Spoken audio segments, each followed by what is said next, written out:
तो आज की वीडियो में प्रीव्यू करेंगे India versus Sri Lanka Asia cup final का और बेन स्टोक्स की मैजिकल इनिंग्स के बारे में ही बात करेंगे। ऑल्सो रिएक्ट करेंगे फीफा द बेस्ट प्लेयर 2023 के नॉमिनीज पे एंड बार्सिलोना से जुड़ी कुछ लेटेस्ट खबर को भी कवर करेंगे। एंड लास्टली पोग्बा के डोपिंग केस की लेटेस्ट न्यूज, हैरी मैगवायर की ट्रोलिंग और सैंचो टेन हैग की लड़ाई को भी डिस्कस करेंगे। So let's begin.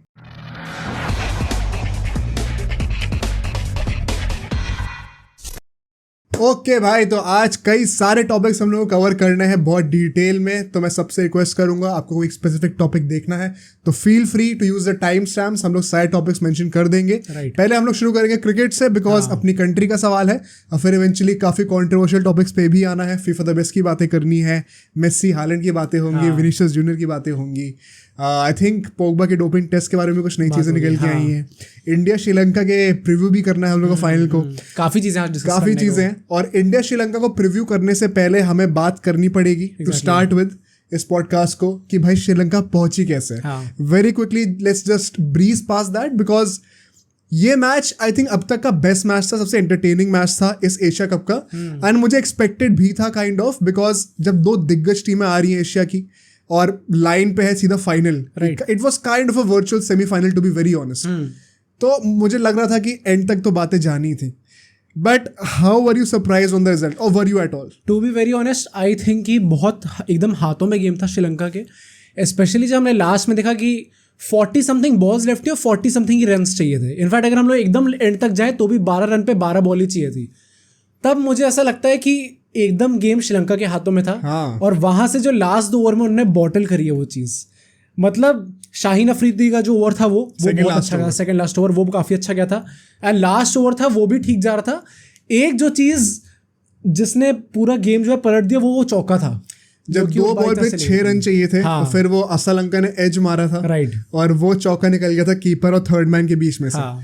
I think हम लोगों ने कहा ना कि श्रीलंका ने काइंड ऑफ बॉटल कर दिया था, लास्ट ओवर में पाकिस्तान ने बॉटल कर दिया। राइट। और मैं I would although would you से कि वो अनलकी थे क्योंकि वो चौका एज का गया था। थोड़ा ये part and parcel of the game होता है, स्पेशली हमने जब से T20 आया है, ये फॉर्मेट जब से आया है, हम कितनी बार देखते हैं। मतलब IPL तो इसका सबसे बड़ा एग्जाम्पल है कि एक जरा से भी मतलब you can not have any fault in your bowling and you can still lose. Right. ये तो T20 के आने के बाद से है ही, it is a batsman's game. तो you have to back the team that is batting in those situations. But the point is कि 8 विकेट गिर चुके थे और वहां पे पाकिस्तान ने गेम काफी इंटरेस्टिंग कर दिया था। But to start with I think Pakistan इस पोजीशन पे आ पाई, उसके लिए मैं रिजवान को बहुत क्रेडिट देना चाहता हूँ। Iftikhar Ahmed and Mohammad Rizwan as well. जिस तरीके से इन लोगों ने कमबैक किया था, सबको पता है उस टाइम पे बीच में बारिश हो गई थी और ओवर्स कम हो गए थे। I had a stat where I saw कि 28 ओवर तक 130 फॉर 5 थी, सिर्फ 5 विकेट रह गए थे आखिरी के। और फिर वहां से इफ्तिकार ने और मोहम्मद रिजवान ने जो कैरी ओवर करा है, मतलब हार्डली कुछ 14 कुछ ओवर्स में उन लोगों ने फिर 100 रन और बनाए। राइट। एंड 100 रन के 120 रन और बनाए, 252 बनाए ultimately. So that was really commendable और बहुत ही फाइटिंग टोटल ना बहुत क्लियरली दिख रहा था, क्योंकि हमने अभी देखा है इस टूर्नामेंट की हिस्ट्री रही है, स्पेशली इन श्रीलंका जहाँ पे वो मैचेस होते हैं, जो पहले बैटिंग करता है वो जीत जाता है। राइट। तो मुझे ऐसा लग रहा था कि ये टोटल ने जैसा बना दिया है, although once again on paper conditions ऐसा खेलती हैं कि जो टीम चेस करेगी उसको जीतना चाहिए, विच अल्टीमेटली हैपेंड। बट ये पहली बार हुआ इस टूर्नामेंट में, हिस्ट्री को जैसे ये टूर्नामेंट की, जो पहले बैटिंग कर रहा था समहाउ वो जीत जाना था। ओके। हर मैच में कैप्टन्स कहते हैं कि अंडर द लाइट्स जब आप चेस कर रहे होते हो तो बॉल स्पिन नहीं करती उतनी, बॉल गीली हो जाती है तो बैटिंग करना आसान हो जाता है। But still for some reason ऐसा पता नहीं क्यों हो रहा है कि जो टीम पहले बैटिंग कर रही है वही ट्रेंड चल रहा है जीतने का। आज श्रीलंका ने वो चीज़ ओवरटर्न कर दी है, बहुत बड़ी बात है। ऑल्सो आज श्रीलंका ने ऑल आउट नहीं करा अपनी दूसरी टीम को। 14 मैचेस के बाद पहली बार ऐसा हुआ है। ऑल्दो यू कैन से कि 8 ओवर कम भी डाले थे, अगर पूरे 50 ओवर होते तो शायद ऑल आउट हो जाते। ट्रू, क्योंकि 3 विकेट रह गए थे essentially. But the point is कि पाकिस्तान यार मतलब हाँ बैटिंग में बहुत अच्छा टोटल दिया। पथिराना ने 3 विकेट लिए। और द पॉइंट इज कि यार थोड़ा एक्सपेंसिव गया है वो।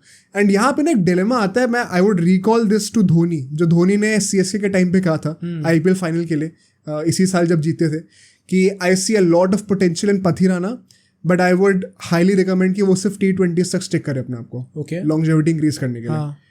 उसने कुछ ऐसा एक केस इन पॉइंट लिया था कि जितने भी ऐसे वियर्ड एक्शन वाले बॉलर्स होते हैं सबकी लॉन्जेविटी थोड़ी कमी होती है। We have seen this latest cases Bumrah. Right. Malinga के साथ हमने देखा ही had to call it quits in the test format.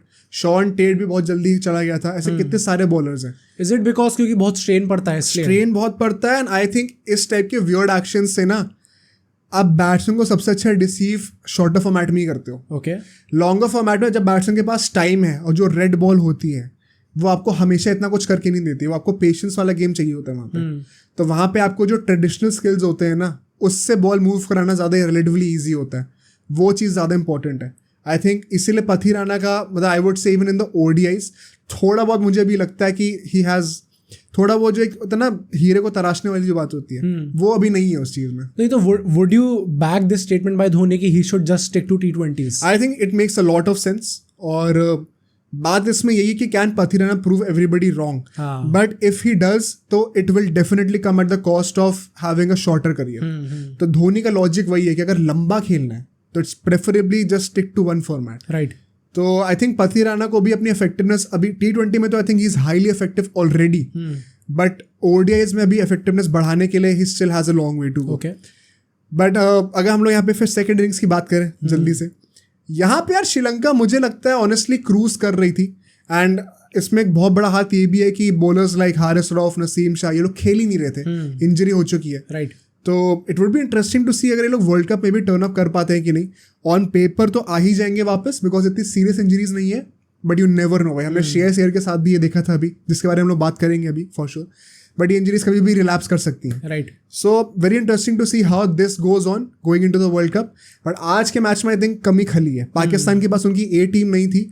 I strongly believe क्योंकि पहले बैटिंग करी थी और इतना अच्छा टारगेट दिया था, अगर ए टीम होती, अगर ए बॉलर्स होते उनके पास तो शायद वो मैच जीत गए होते. What do you think?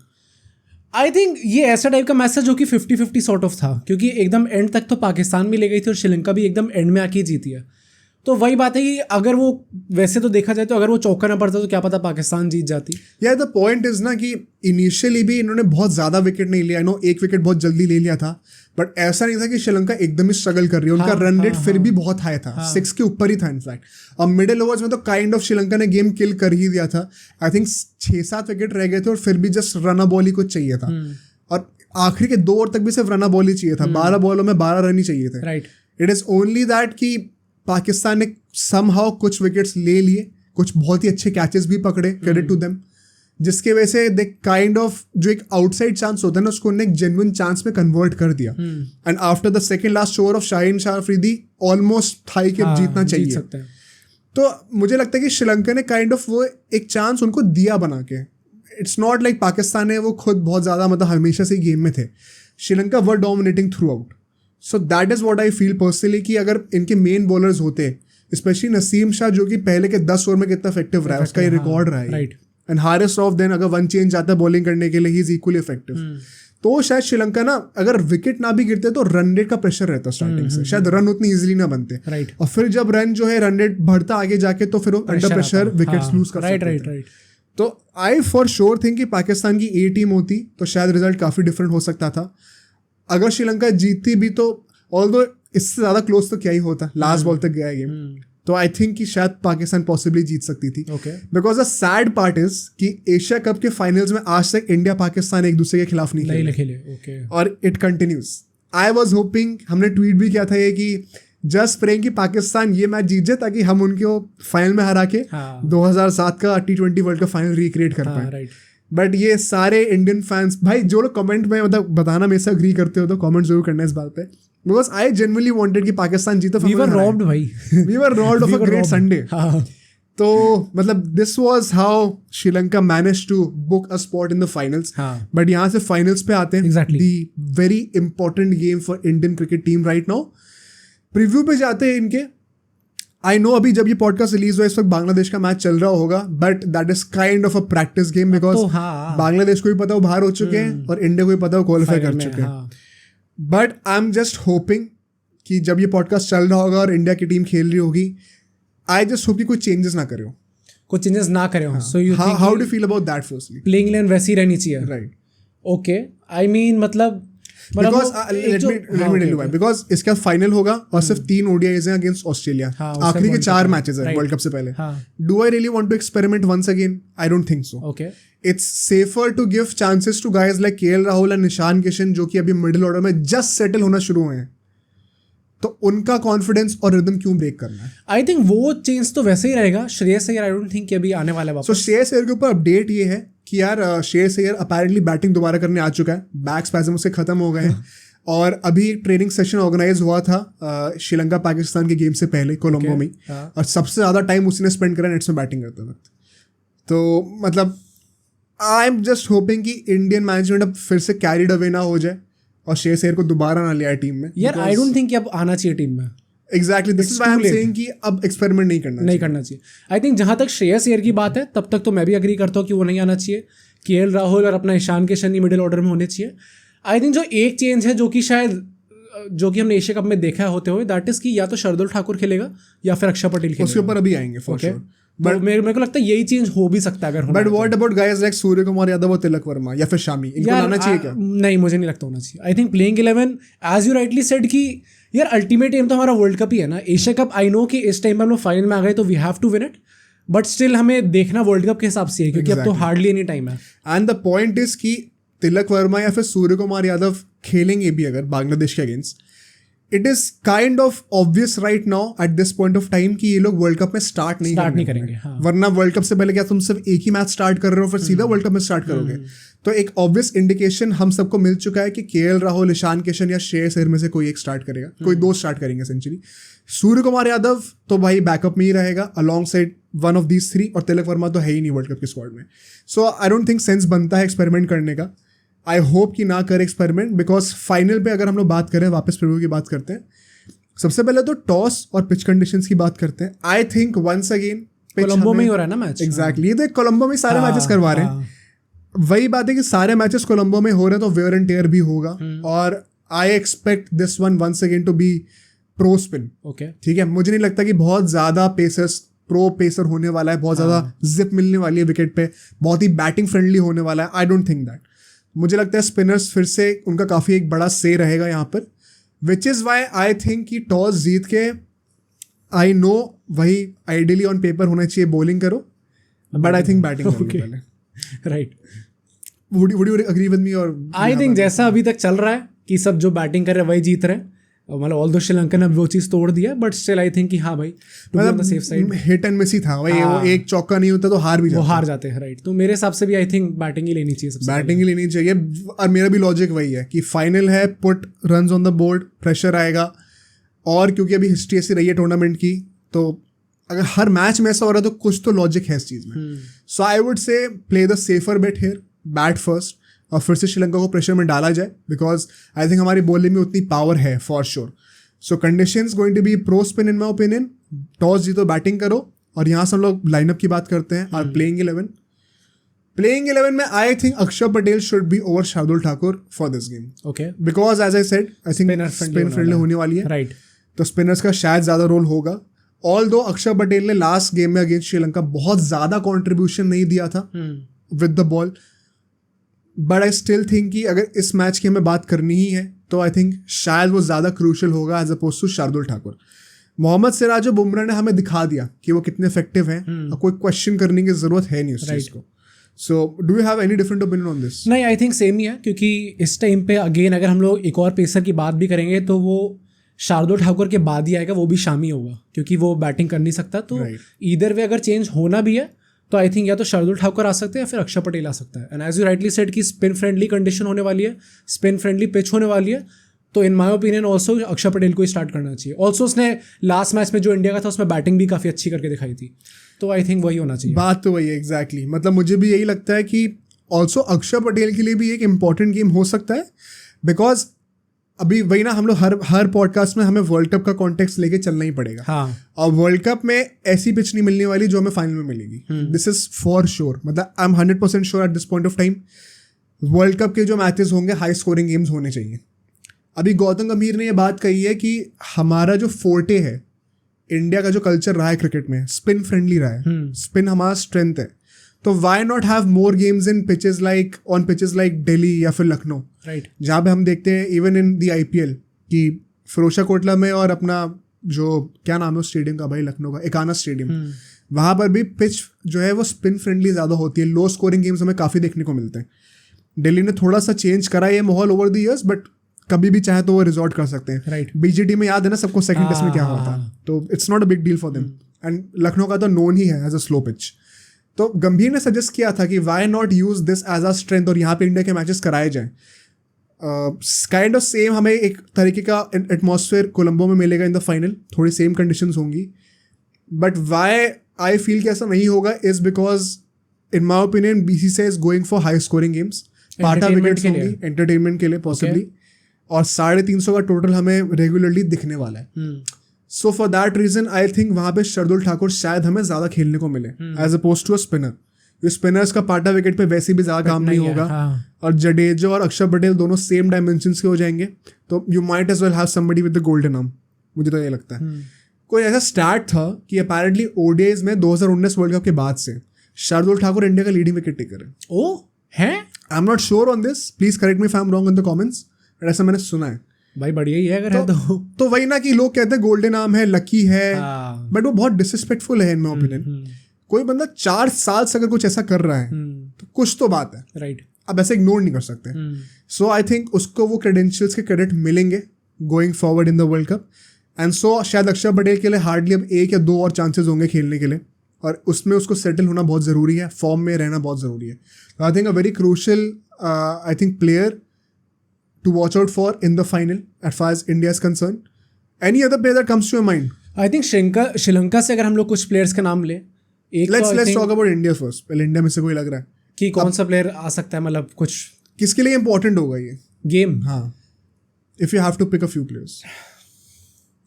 I think important game probably हो सकता है अगर अक्षर पटेल खेलेगा तो उसके लिए होगा, क्योंकि obviously he is not starting many games. तो एक सॉर्ट ऑफ अपना मार्क बनाने के लिए उसके लिए एक इंपॉर्टेंट गेम हो सकता है. बाकी आई थिंक यार रोहित शर्मा अच्छा परफॉर्म कर रहा है, कोहली अच्छा परफॉर्म कर रहा है. गिल ने आई थिंक लास्ट मैच में वो अच्छा परफॉर्म नहीं करा, पर वो अच्छी बॉल पे आउट हुआ था वैसे. तो Gill I think still in a good form. KL Rahul का भी अच्छा फॉर्म था. Ishan Kishan is also performing good. I think Hardik Pandya can improve a bit. Hardik Pandya ने बॉलिंग में तो देखो बहुत अच्छा करके दिया. मुझे ऐसा लगता है कि exactly people from the middle order, possibly Hardik Pandya, Jadeja also, Jadeja का भी कर सकते हैं मतलब, but I think one of Kishan and KL Rahul अच्छा स्टार्ट करा है मोमेंटम को, बट इसको मेंटेन करके रखना है. You don't want to see them choke in a final because that is a bad omen for the world cup. Right. तो मैं चाहूंगा कि अगर बड़ा गेम आ रहा है दोबारा वंस अगेन परफॉर्म करके दे. नॉट सेइंग कि परफॉर्म नहीं करा है, पाकिस्तान का गेम सबको याद है, बिल्कुल परफॉर्म करके दिए, बट वो चीज़ कंटिन्यू रखना बहुत जरूरी है, वरना फिर सवाल उठने शुरू हो जाएंगे अननेसेसरीली. एक वो नेगेटिव वाइब डाउट भी आ जाएगा फालतू में दिमाग, पॉइंट नहीं है. तो आई एम होपिंग कि मिडिल ऑर्डर में भी 1-2 बंदों के लिए एक क्रूशियल गेम होने वाला है, होपफुली परफॉर्म करके देंगे. अगर हम श्रीलंका की बात करें उसमें क्या लगता है? आई थिंक 2-3 प्लेयर्स हैं. एक तो अपना कुशल मेंडिस है जिसने अभी पाकिस्तान के अगेंस्ट भी काफ़ी अच्छा परफॉर्म करा, 90 समथिंग बनाए थे. कुछ ऐसा स्टार्ट है कि कुशल मेंडिस ने इस टूर्नामेंट से पहले एक भी 50 नहीं मारी थी, और अब 3 लगातार मार दिए.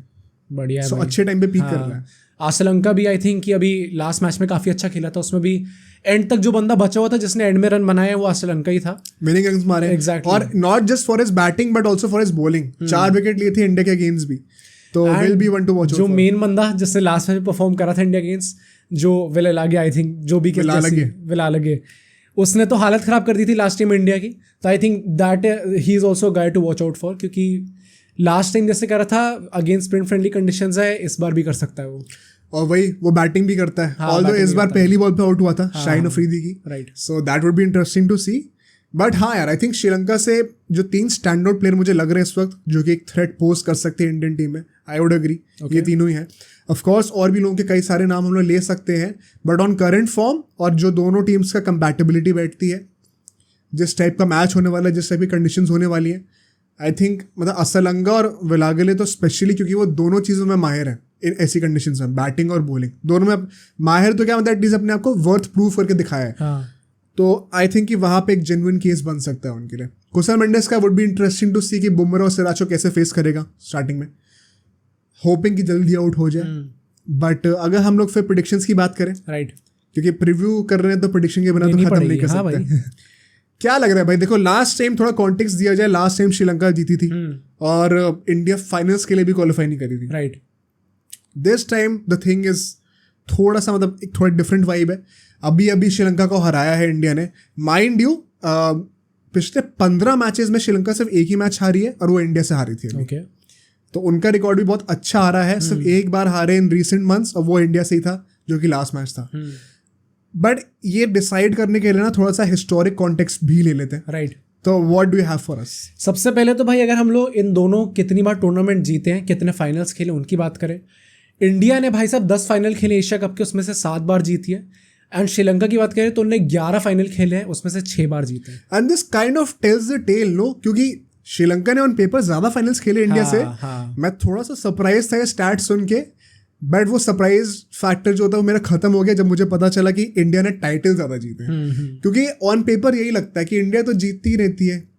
श्रीलंका ना काइंड ऑफ एक ऐसी टीम रही है over the years, specially in the 21st century, या फिर 2010 के डेकेड के बाद से ले लो तुम, पिछले 15-20 सालों में आई थिंक एक ऐसी टीम रही है जो कि कंसिस्टेंटली काफी सारे फाइनल्स में आई हुई है। बस फाइनल जो वो लाइन होती है वो क्लियर करना रह जाता है हमेशा से। आई थिंक इन जनरल हम लोग लास्ट 2 ईयर्स की बात करें, लास्ट सीजन कह रहा हूँ, लास्ट ईयर भी जो एशिया कप था उसमें भी फाइनल में आई थी श्रीलंका, जीती थी उसके बाद, और यहाँ पे भी अल्टीमेटली फाइनल में आई चुकी है, क्या पता जीत भी जाए। बट आई थिंक वही बात है कि एक टीम जो है वो बहुत अच्छा परफॉर्म कर रही है। एंड जो उसका वही स्टार्ट था कि 13 मैचेस से लगातार उन्होंने सबको ऑल आउट करा है दूसरी टीम को। ऐसे टाइप के स्टैट्स और ऐसे टाइप की परफॉर्मेंस आई थिंक थोड़ी अंडर द रेडार जा रही है। वही बात है ना, बिकॉज श्रीलंका जैसी टीम है Exactly. तो उतनी हाइप भी नहीं मिलती है उनको, स्टेडियम ही नहीं भर पा रहे उन लोगों के, तो फिर हाइप का भी कम रहता है थोड़ा सा। बट हाँ, मतलब ये जो स्टैट तुमने बोला है ये काइंड ऑफ सम अप करते हैं दोनों टीम्स की रीसेंट हिस्ट्री को। रीसेंट हिस्ट्री सम अप कर रहा है। ऐसी हम लोग बात करते हैं कि एशिया कप में इनका आपस में हेड टू हेड रिकॉर्ड किया है। सो इन जनरल इन्हें 23 मैचेस खेले हैं, जिसमें से 12 इंडिया जीती है और 11 श्रीलंका जीती है। और ये अभी तक 11-11 था। हाँ, और अभी इंडिया ने 12वीं अपनी विन रिकॉर्ड करी है इसी एशिया कप में, जो कि एक थ्रिलिंग मैच था ऑफ कोर्स। तो इस एशिया कप से पहले एकदम लेवल पे था रिकॉर्ड। तो वही वहाँ पे भी एकदम नेक टू नेक चलता है और कोई प्रिडिक्ट नहीं कर सकता। और बात यही है कि ऐसा नहीं है कि इंडिया की team over the years weak थी पहले, या फिर अब स्ट्रांग हो गई, या फिर पहले स्ट्रांग थी अब वीक हो गई है। पहले भी सारे तगड़े प्लेयर्स हुआ करते थे, तेंदुलकर, गवास्कर कह रहा हूँ मैं, तेंदुलकर, सहवाग, गंभीर। गवास्कर तो दूसरे एरा में ही चले गए हम लोग। धोनी था, युवराज था, आज के टाइम पे कोहली है, रोहित है, शुभमन गिल है। तो ऐसा नहीं है कि इंडिया की टीम कभी पहले वीक थी इससे श्रीलंका जीत जाती थी। इट्स जस्ट दैट श्रीलंका की टीम चाहे कैसे भी प्लेयर्स हों, थोड़े अंडररेटेड प्लेयर्स भी हों, they know how to manage their way to the finals. Not just in the Asia cup, हमने वर्ल्ड कप के फाइनल्स को देख लो, T20 वर्ल्ड कप के फाइनल्स को देख लो, हमेशा हर जगह उन्होंने अपना फाइनल में मार्क रखा ही हुआ है। सो क्रेडिट टू श्रीलंका भाई। आई थिंक वही ये रिकॉर्ड इन इटसेल्फ सेज कि वो नेक टू नेक जाती है इंडिया के साथ। राइट। बट इस रिकॉर्ड को अगर हम लोग और रिफाइन करें, इसमें एक ट्विस्ट है। अगर हम लोग India versus Sri Lanka in Asia cup finals की बात करते हैं हम लोग, कि इंडिया श्रीलंका का कभी भी एशिया कप में फाइनल हुआ हो हेड टू हेड, तो ऐसा 6 बार हुआ है। 6 बार इन दोनों ने एक दूसरे को फाइनल्स में खेला एशिया कप के। 4 बार इंडिया जीती है और सिर्फ 2 बार श्रीलंका जीती है। तो ये start in favour of India. और यहाँ पे बातें थोड़ी सी लॉपसाइड हो जाती हैं टुवर्ड्स इंडिया, कि यहाँ पे थोड़ी क्लियर मेजोरिटी दिख रही है। इससे पहले number of finals played, number of trophies, head to head record सब एकदम क्लोज है, सिर्फ 1-2 का ही फर्क है मैक्स टू मैक्स। यहाँ पे थोड़ा एक मेजर डिफरेंस आ जाता है कि 4 बार इंडिया जीती है और सिर्फ 2 बार श्रीलंका जीती है। ये थोड़ा बहुत मुझे this at least statistically it kind of tells me कि India will be the favourites going in this. But before the final prediction, who is your favourites? I think favourite मेरी भी इंडिया ही होगी, not just on the basis of, I think current form भी वैसे ले सकते हैं, क्योंकि इंडिया अपने आई थिंक सारे मैचेस में अनबीटन रही है अभी तक एशिया कप में। श्रीलंका एक मैच हारी है, हाँ एक ही मैच हारी है India against India he only. Although I think एक होम फैक्टर भी प्ले करेगा थोड़ा, क्योंकि श्रीलंका आई थिंक यहाँ फाइनल तक पहुंची है, तो इट्स नॉट लाइक कि वो ईजी है, मतलब लकी टीम है इसलिए यहाँ तक पहुंच गई है। सारी अच्छी टीम्स को बीट करके ही पहुंचे। पाकिस्तान भी is a very good team, उनको भी बीट करके यहाँ तक पहुंचे। तो and I think last podcast में हमने एक चीज़ डिस्कस भी करी थी कि Sri Lanka is a more spinner जिसमें ज़्यादा है, वो वेस्ट वाली साइड है। तो हमारे लिए खेलना बेसिकली फाइनल ज़्यादा डिफिकल्ट जो होगा वो शायद श्रीलंका अगेंस्ट होगा, बट जो प्रेशर होगा वो ऑब्वियसली पाकिस्तान के अगेंस्ट ज़्यादा होता है। 100% यार, मतलब ये तो एक ऑब्वियस रीजन है कि हम क्यों चाहते थे कि पाकिस्तान पहुंचे, कि भाई इंडिया पाकिस्तान का फाइनल देखने को मिलेगा। But honestly speaking on paper I think कि पाकिस्तान को हराना ज़्यादा ईजी होता है इन कंडीशंस में as opposed to Sri Lanka, with all due respect to Pakistan. And I say this even if Naseem and Haris Rauf would have played. Okay, अभी तो जैसी हालत है पाकिस्तान की, आई थिंक अभी तो हम लोग आराम से जीत सकते थे। And I don't mean to be arrogant here, but this is just how I feel. Of course मैं गलत प्रूव हो सकता हूँ, फाइनल पे कोई भी कुछ भी कर सकता है, but on paper I think easily India जीत सकती थी. Okay. But now that Sri Lanka आ गई, I think it is a tougher challenge. और आई थिंक अच्छी बात भी है समहाउ, बिकॉज एक अच्छी टीम के अगेंस्ट उनके घर पे खेल रहे हो जो कि अनबीटन रही है इतने मैचेस से. वर्ल्ड कप के लिए एक अच्छी प्रिपरेशन का एक मोड रहेगा ये. सो शायद ये भले के लिए है हमारे, maybe God want something good out of it. But अगर मैं विनर चूज करूँ अपना, I think India is going to win this game. Same. And I don't think बहुत ही एक वन साइडेड मैच होगा. हाँ, मेरे को भी नहीं लगता. आई थिंक क्लोज जाने वाला है. तो आई वोंट बी सरप्राइज अगर लाइक 10 रन से कम के मार्जिन पे कोई टीम आके. वुड यू बी सरप्राइज अगर श्रीलंका जीत जाती है? नहीं ना, मुझे भी नहीं लगता कि बहुत बड़ा सरप्राइज होगा अल्टीमेटली. मतलब मैं ये नहीं कहूँगा कि मैं, हाँ मतलब ऑफ कोर्स मैं सरप्राइज तो नहीं होऊंगा, बट मैं डिसअपॉइंटेड जरूर होऊंगा, बिकॉज आई थिंक इंडिया को जीतना चाहिए ये. आई थिंक मोरल थोड़ा डाउन भी हो जाएगा इससे अगर हारते हैं ultimately. I think regardless of moral, I think अगर हम लोग एज फेवरेट्स एंटर कर रहे हैं वर्ल्ड कप में along with the likes of Australia and England, I think the least we should do is to win the Asia cup, at least be champions of our own continent. I think that would be a statement. अगर हम लोग अपने continent की ही best team नहीं है तो हमारे world cup के होप्स के लिए एक मेजर डेंट होगा. Right. I think on paper India favourites रहेगी वर्ल्ड कप के लिए along side Australia and England, but on paper favourites होना और इन रियलिटी फेवरेट्स होने में फ़र्क होता है. तो ऑन पेपर वाला तो जो चेक बॉक्स है वो टिक हो चुका है, इन रियलिटी वाला भी हमें टिक करना ज़रूरी है. आई थिंक उसका सबसे पहला स्टेप होगा beating Sri Lanka in the final and winning the Asia cup. So I will be 100% disappointed अगर इंडिया हारती है. नॉट एज सरप्राइज दो, क्योंकि श्रीलंका के पास मेरिट है. पिछला गेम भी हमने देखा था, ऑन पेपर इंडिया 42 कुछ रन से जीती थी, बट जो जितनी मैच देखा जानते थे कितना क्लोज मार्जिन था. at like nowhere at any point of time in the match we felt as if Sri Lanka जो है वो बहुत ज़्यादा स्ट्रगल कर रही है. काइंड ऑफ 50-50 बैटल था, नेक टू नेक बैटल था. Thanks to some powerhouse show from Kuldeep Yadav कि लास्ट में आके कई सारे विकेट्स जल्दी जल्दी निकाल लिए. Some good catches, Surya Kumar Yadav की हमने बात करी थी लास्ट पॉडकास्ट में. तो वही ना, on paper we are just so good कि I genuinely expect us to win, but full credit to Sri Lanka as well. I won't be surprise. So ultimate prediction है कि इंडिया जीत रही है. I think India should win. Okay. So जिनको नहीं पता है, भाई साहब की प्रेडिक्शन अभी तक जितनी भी आई है वो सारी सही होती आई है. T20 वर्ल्ड कप में इंग्लैंड जीती थी. बाकी अपना फीफा वर्ल्ड कप, जिनने जो फीफा फुटबॉल नहीं देखते, फीफा वर्ल्ड कप अर्जेंटीना जीती थी. IPL चेन्नई सुपर किंग्स जीत गई थी. नाउ एशिया कप की प्रेडिक्शन है ये कि इंडिया जीतने वाली है. ऑल्दो मैं इसको प्रॉपर प्रेडिक्शन नहीं मानूंगा, क्योंकि प्रॉपर वीडियो नहीं बनी अलग से. नहीं, वीडियो की बात नहीं है, बिकॉज लाइक ये मेरा देखो मेरे लिए बहुत ईजी है क्योंकि अब से 2 ही टीम बची हैं. मुश्किल बात तब होती है जब टूर्नामेंट के स्टार्टिंग में बोलते थे. जो तुमने प्रेडिक्शंस कही ये टूर्नामेंट शुरू होने से पहले की थी. तो आई थिंक ये फेयर नहीं होगा. मैं मतलब आई वोंट, अगर इंडिया जीतती है मैं इसको अपने ट्रैक रिकॉर्ड में कंसिडर नहीं करूंगा एज एन ऑनेस्ट मैन. पर हारती है तो होगा. तो जिसका जो मन है. मतलब प्रेडिक्शंस का सीन वही है यार, कभी ना कभी तो गलत होएगा. किसी ना किसी पॉइंट पे तो होएगी. तो आज नहीं तो अच्छा वर्ल्ड कप से पहले गलत. वर्ल्ड कप की तो प्रेडिक्शन दे ही नहीं रही. तो उसका तो would you want to give world cup predictions? तो नहीं, क्योंकि जिंक्स ना हो जाए. जिंक्स ना हो जाए क्योंकि I genuinely believe in that. Jinxing powers में. क्यों? क्योंकि मेरे साथ नॉट क्रिकेट में बट मेरे साथ फुटबॉल में ऐसी चीज़ें होती आई हैं over the years. Share your story. मतलब ऐसे नॉकआउट स्टेजेस के मैचेस थे जिससे पहले मैंने बहुत कॉन्फिडेंटली बोल दिया अपनी टीम के बारे में. जैसे रियल मैड्रिड का अगेंस्ट सिटी भी जो लास्ट सीजन ही ले ले, जो नॉकआउट मैच था उसमें मैंने पहले मैच जब ड्रॉ हो गया था मैंने कहा तो पक्का जा रहा है, मेरे को वाइब आ रही है कि हम जाने वाले. वाइब बहुत आती है. वाइब आई थी और उसके बाद हम लोग 4-0 पिटे थे. तो मैं नहीं चाहता कि स्पेशली हमारी कंट्री में ही हो रहा है वर्ल्ड कप, फिर हमारी कंट्री ही बाहर हो जाए.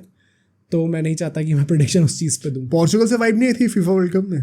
मैंने फाइनल की नहीं दी थी ना, मैंने कहा सेमीफाइनल तक. अर्जेंटीना को तो बाहर कर दिया था तुमने. हाँ, वो भी सेमीफाइनल में करा था. हाँ, मतलब मेरे को अर्जेंटीना से भी उतनी वाइब नहीं थी. एंड फर्स्ट मैच को देख के तो मेरे को लग रहा था भाई अब तो मैं तो मेरी प्रेडिक्शन सही होने वाली है. IPL फाइनल में भी वाइब पूरी आ रही थी लेकिन लास्ट में पलट गए थे गुजरात. मैं जीटी होने लगा था. तो हाँ, तो थोड़ा ट्रैक रिकॉर्ड मेरा रिकॉर्ड अच्छा नहीं है. बट लेट्स होप कि इंडिया जीतती है. और मंडे को जो पॉडकास्ट आएगा हमारा अगला, वो संडे की विक्ट्री को सेलिब्रेट करते हुए आएगा, ना कि क्रिटिकल होते हुए. ऑल्दो हमने एशिया कप की बात करी है एंड पास में वर्ल्ड कप भी है. वर्ल्ड कप की फेवरेट टीम है इंग्लैंड, और इंग्लैंड में जो प्लेयर आया है अभी बेन स्टोक्स, उस पर क्या कहना है? भाई मैं सबसे पहले तो मतलब मैं firstly I would request all the listeners जिन्होंने यहाँ तक पॉडकास्ट सुना हुआ है, would you appreciate if we talk about teams other than India as well? Cricket की बात कर रहा हूँ, या फिर you just want us to stick to India? क्योंकि अगर बाकी टीम्स की बात भी करनी है तो we have a lot of content on that as well, we could explore that. But Indian team के बारे में भी इतनी न्यूज़ होती है. अभी हम लोग को आई थिंक 20-25 मिनट हो गए होंगे बात करते हैं, नॉट रॉन्ग. और सिर्फ इंडिया की बातें करी mostly. Right. So Indian cricket team भी बहुत कुछ कंटेंट देती रहती है. But if you would like us to explore other teams as well because world cup आ रहा है, तो let us know in the comments at this point of time. But हाँ, क्योंकि इस इंसान ने इतनी स्पेशल इनिंग्स खेल दी है, आई थिंक ये बनता है, ये डिजर्व्स कि हम लोग इस पॉडकास्ट में थोड़ी सी बात उसकी भी कर लें जल्दी से. बेन स्टोक्स ने भाई न्यूजीलैंड के against 182 runs off just 124 balls, strike rate of approximately 146. अब ऑन पेपर शायद आज के टाइम पे ये बात बहुत बड़ी ना लगे बिकॉज हमने AB डिविलियर्स जैसे प्लेयर को भी देखा है ये हरकतें करते हुए. बट इसके पीछे का कॉन्टेक्स्ट जानना बहुत ज़रूरी है. बेन स्टोक्स नंबर 4 का बैट्समैन है, ठीक है. पहली बात तो जितने भी इंडियन फैंस सिंपैथाइज करेंगे इस बात से. हमारे नंबर 4 के स्ट्रगल्स बहुत आते रहते हैं. राइट. सो बेन स्टोक्स नंबर 4 पे आता है, coming out of a retirement. 1 साल से ज़्यादा हो चुका था रिटायर हुए हुए. आई थिंक 14 महीने हो चुके थे. लास्ट ईयर 2022 में जुलाई में उसने रिटायरमेंट अनाउंस किया था. ओके. 14 महीने के बाद वो ODIs खेलने के लिए आ रहा है.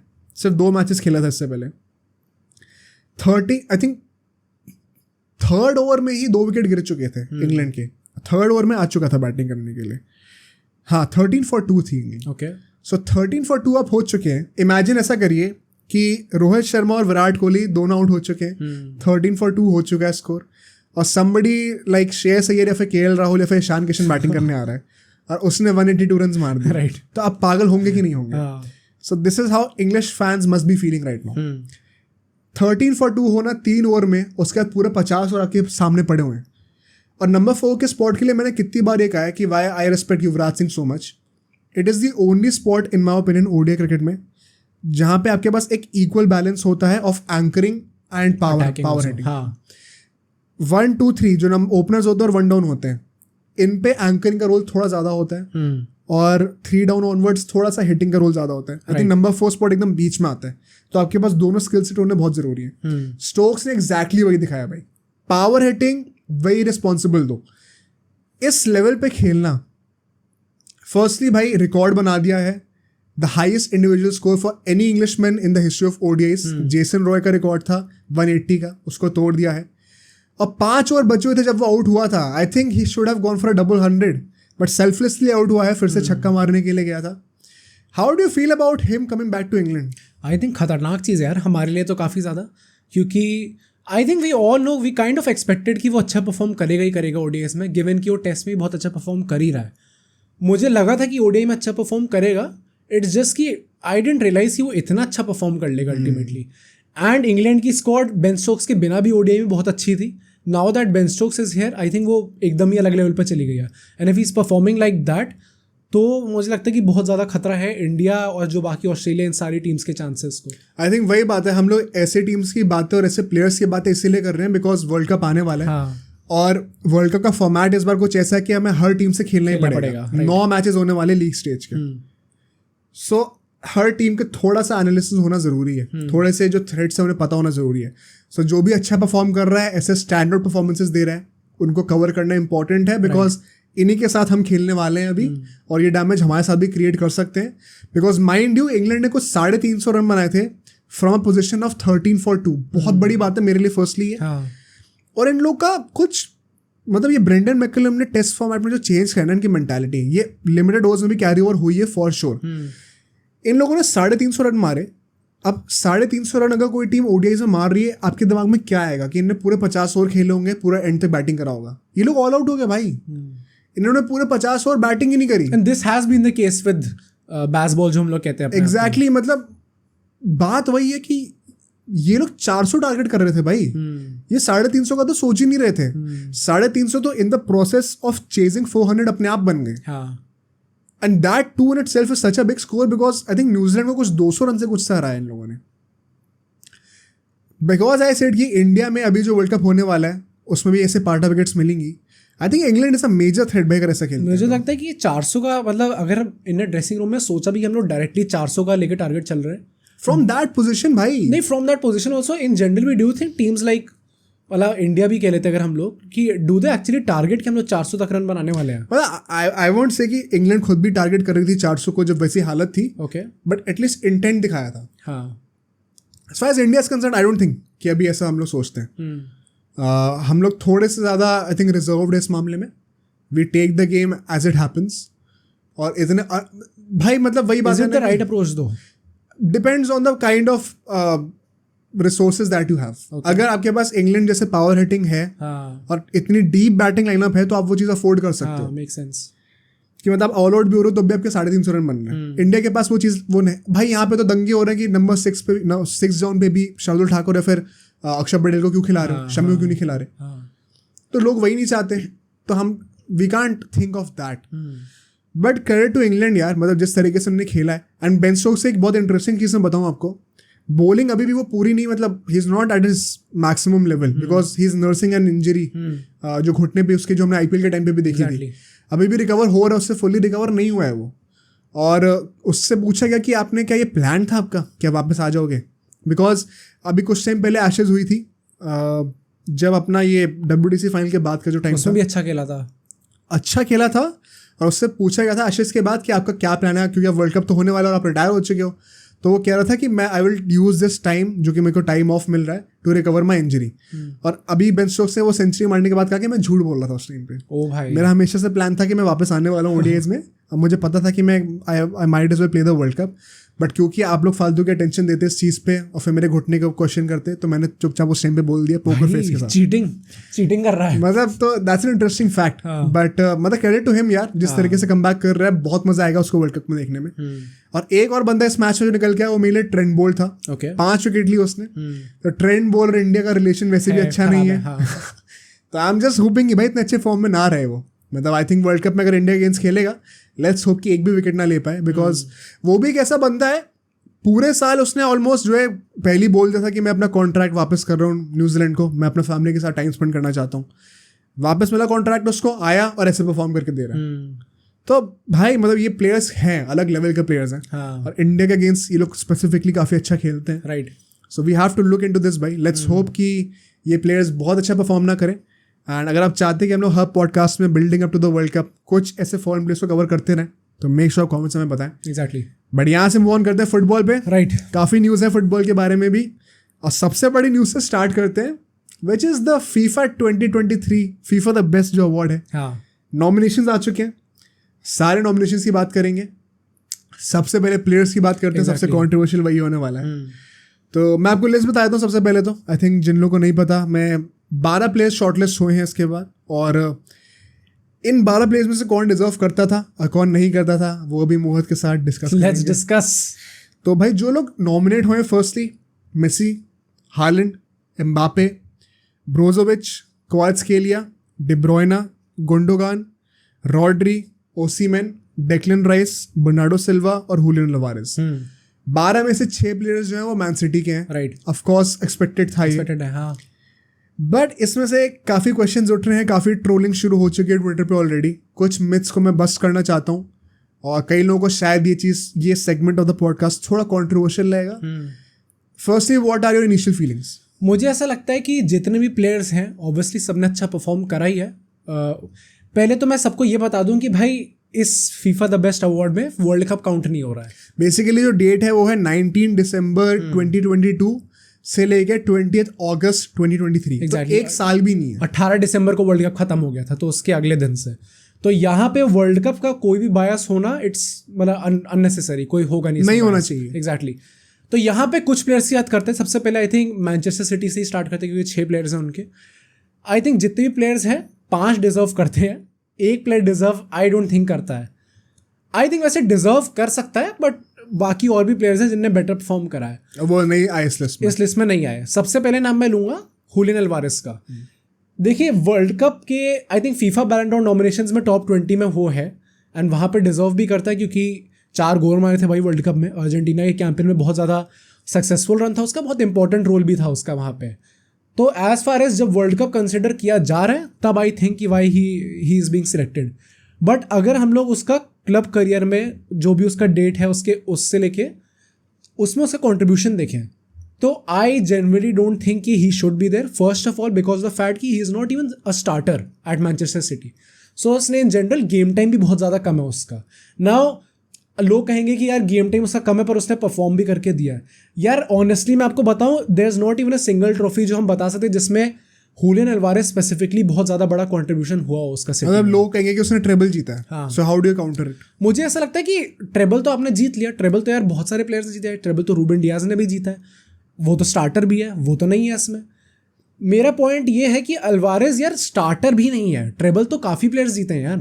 ट्रेबल तो कोल पावर उनका अकेडमी प्लेयर था, वो भी स्क्वाड में था, वो भी जीता है कायदे से तो, पर ले तो नहीं सकते सबको। तो रिगार्डलेस आपने कितने कम टाइम में कैसी परफॉर्मेंस दी हो, eight the end of the day the fact is कि एक भी ऐसी ट्रॉफी नहीं है जहाँ आपका एक बहुत मेजर कॉन्ट्रीब्यूशन हो, एंड आप अपनी टीम के आई think top 5 most influential players में भी नहीं आते हैं।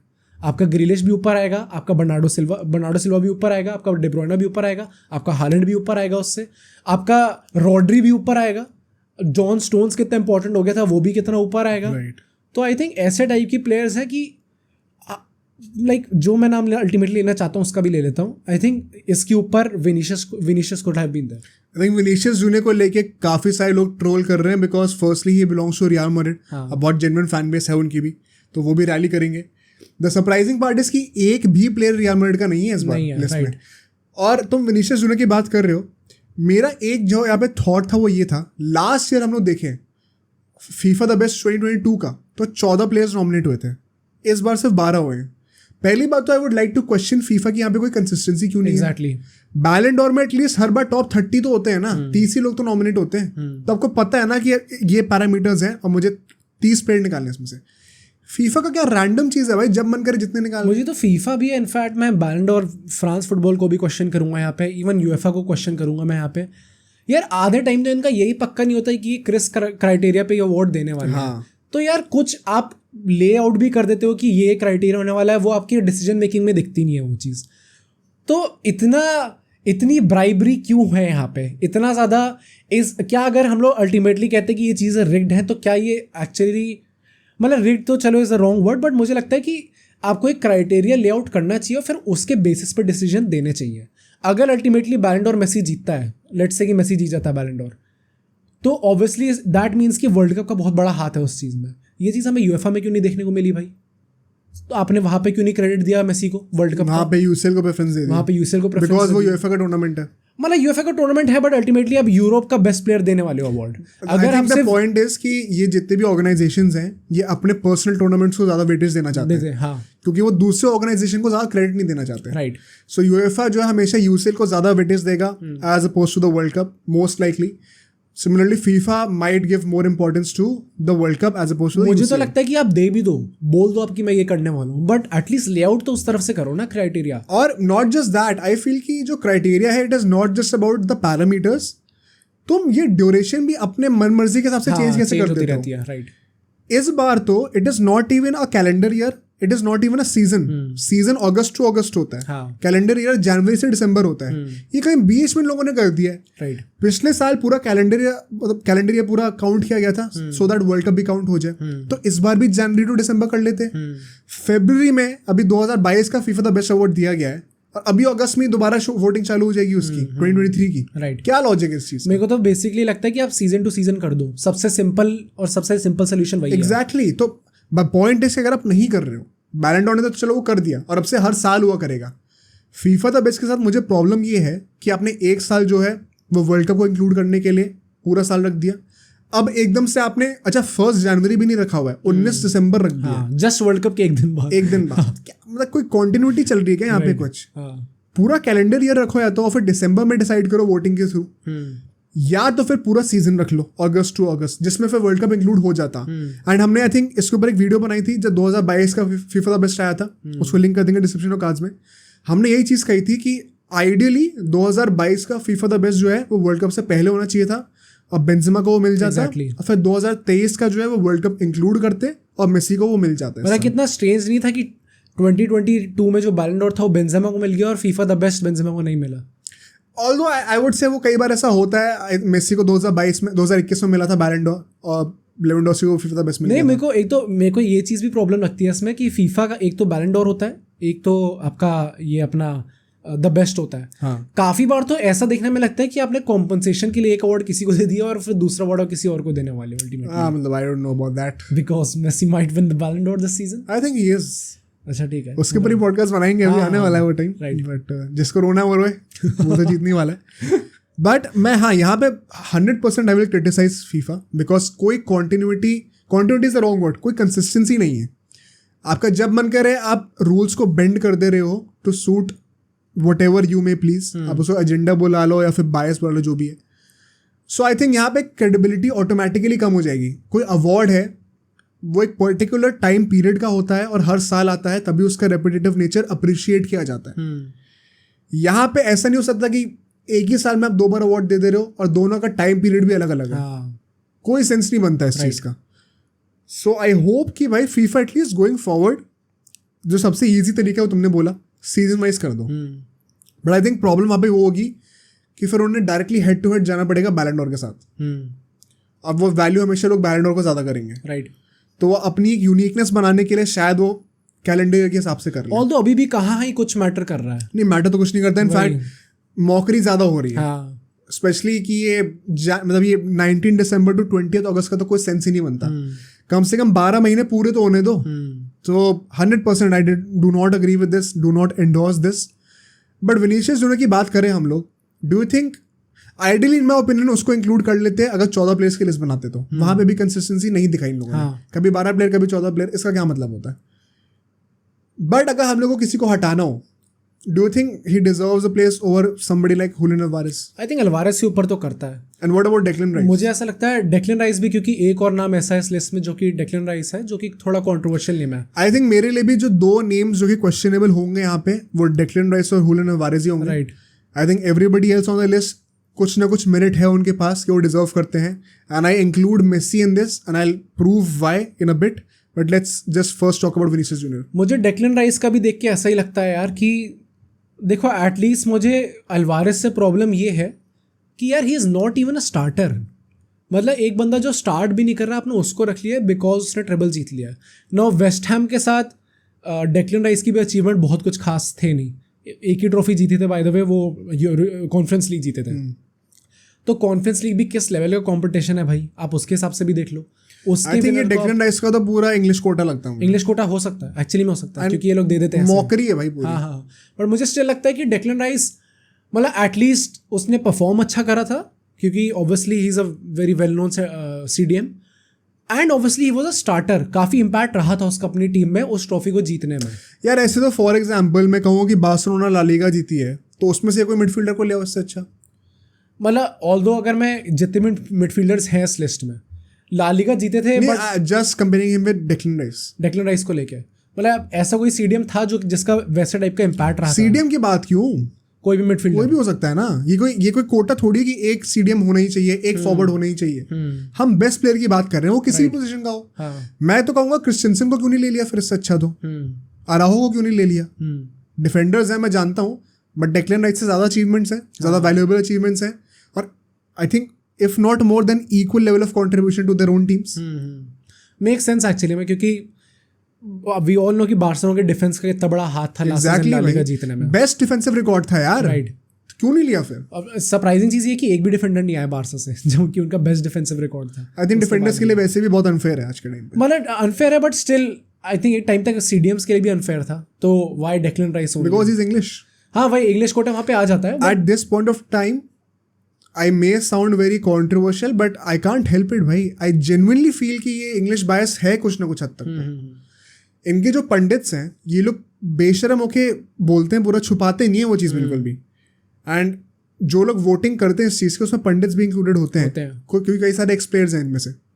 100% आई बिलीव कि कोई ना कोई बायस तो है भाई। और ये मोनोपोली कैसे बनी हुई है, ये सिंडिकेट कैसे एग्जिस्ट करता है within the system, I fail to understand. मुझे तो ऐसा लगता है कि it is only because of the fact कि Premier League is still the strongest league in the world. मतलब I think it's a well known fact. But he did not do anything in the Premier League भाई, he won the Conference League. Premier League में कुछ नहीं करा, but the fact is कि he is playing in the Premier League. You know कि हम लोग कितनी बार बात करते हैं कि एक प्रेम कोटा होता है प्रीमियर लीग। मतलब मैं तो आर्ग्यू करूंगा अगर प्रीमियर लीग की बात है, मैं कह रहा हूँ बार्सा से कोई डिफेंडर मत लो, जॉन स्टोन्स को ले लो।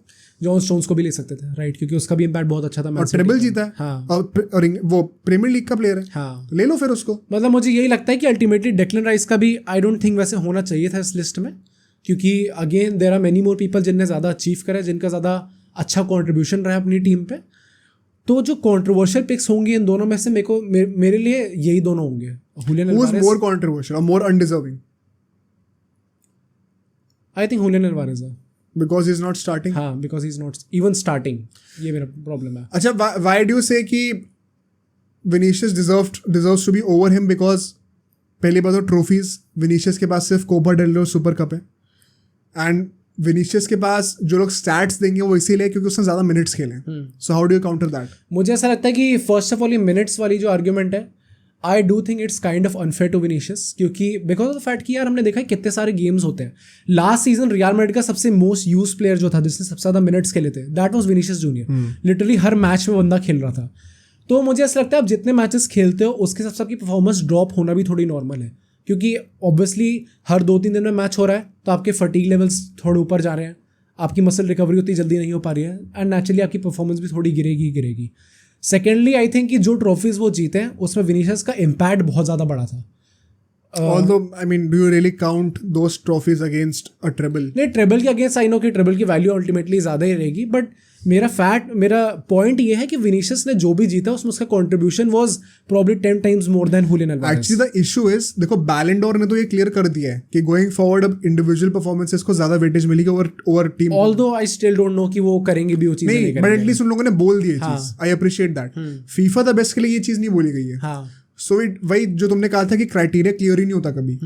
It is still not clear कि हम लोग ट्रॉफीज को ज्यादा इंपॉर्टेंस देने वाले हैं या फिर इंडिविजुअल कॉन्ट्रीब्यूशंस को, which is why I think वो लूप होल एक्सट्रैक्ट करके इन लोगों ने हुलियन अल्वारेज को प्रेफरेंस दे दी। पता है मुझे ऐसा लगता है, and this is quite controversial, कि अगर हुलियन अल्वारेज का वैसा वर्ल्ड कप परफॉर्मेंस नहीं जाती तो वो इस लिस्ट में नहीं होता।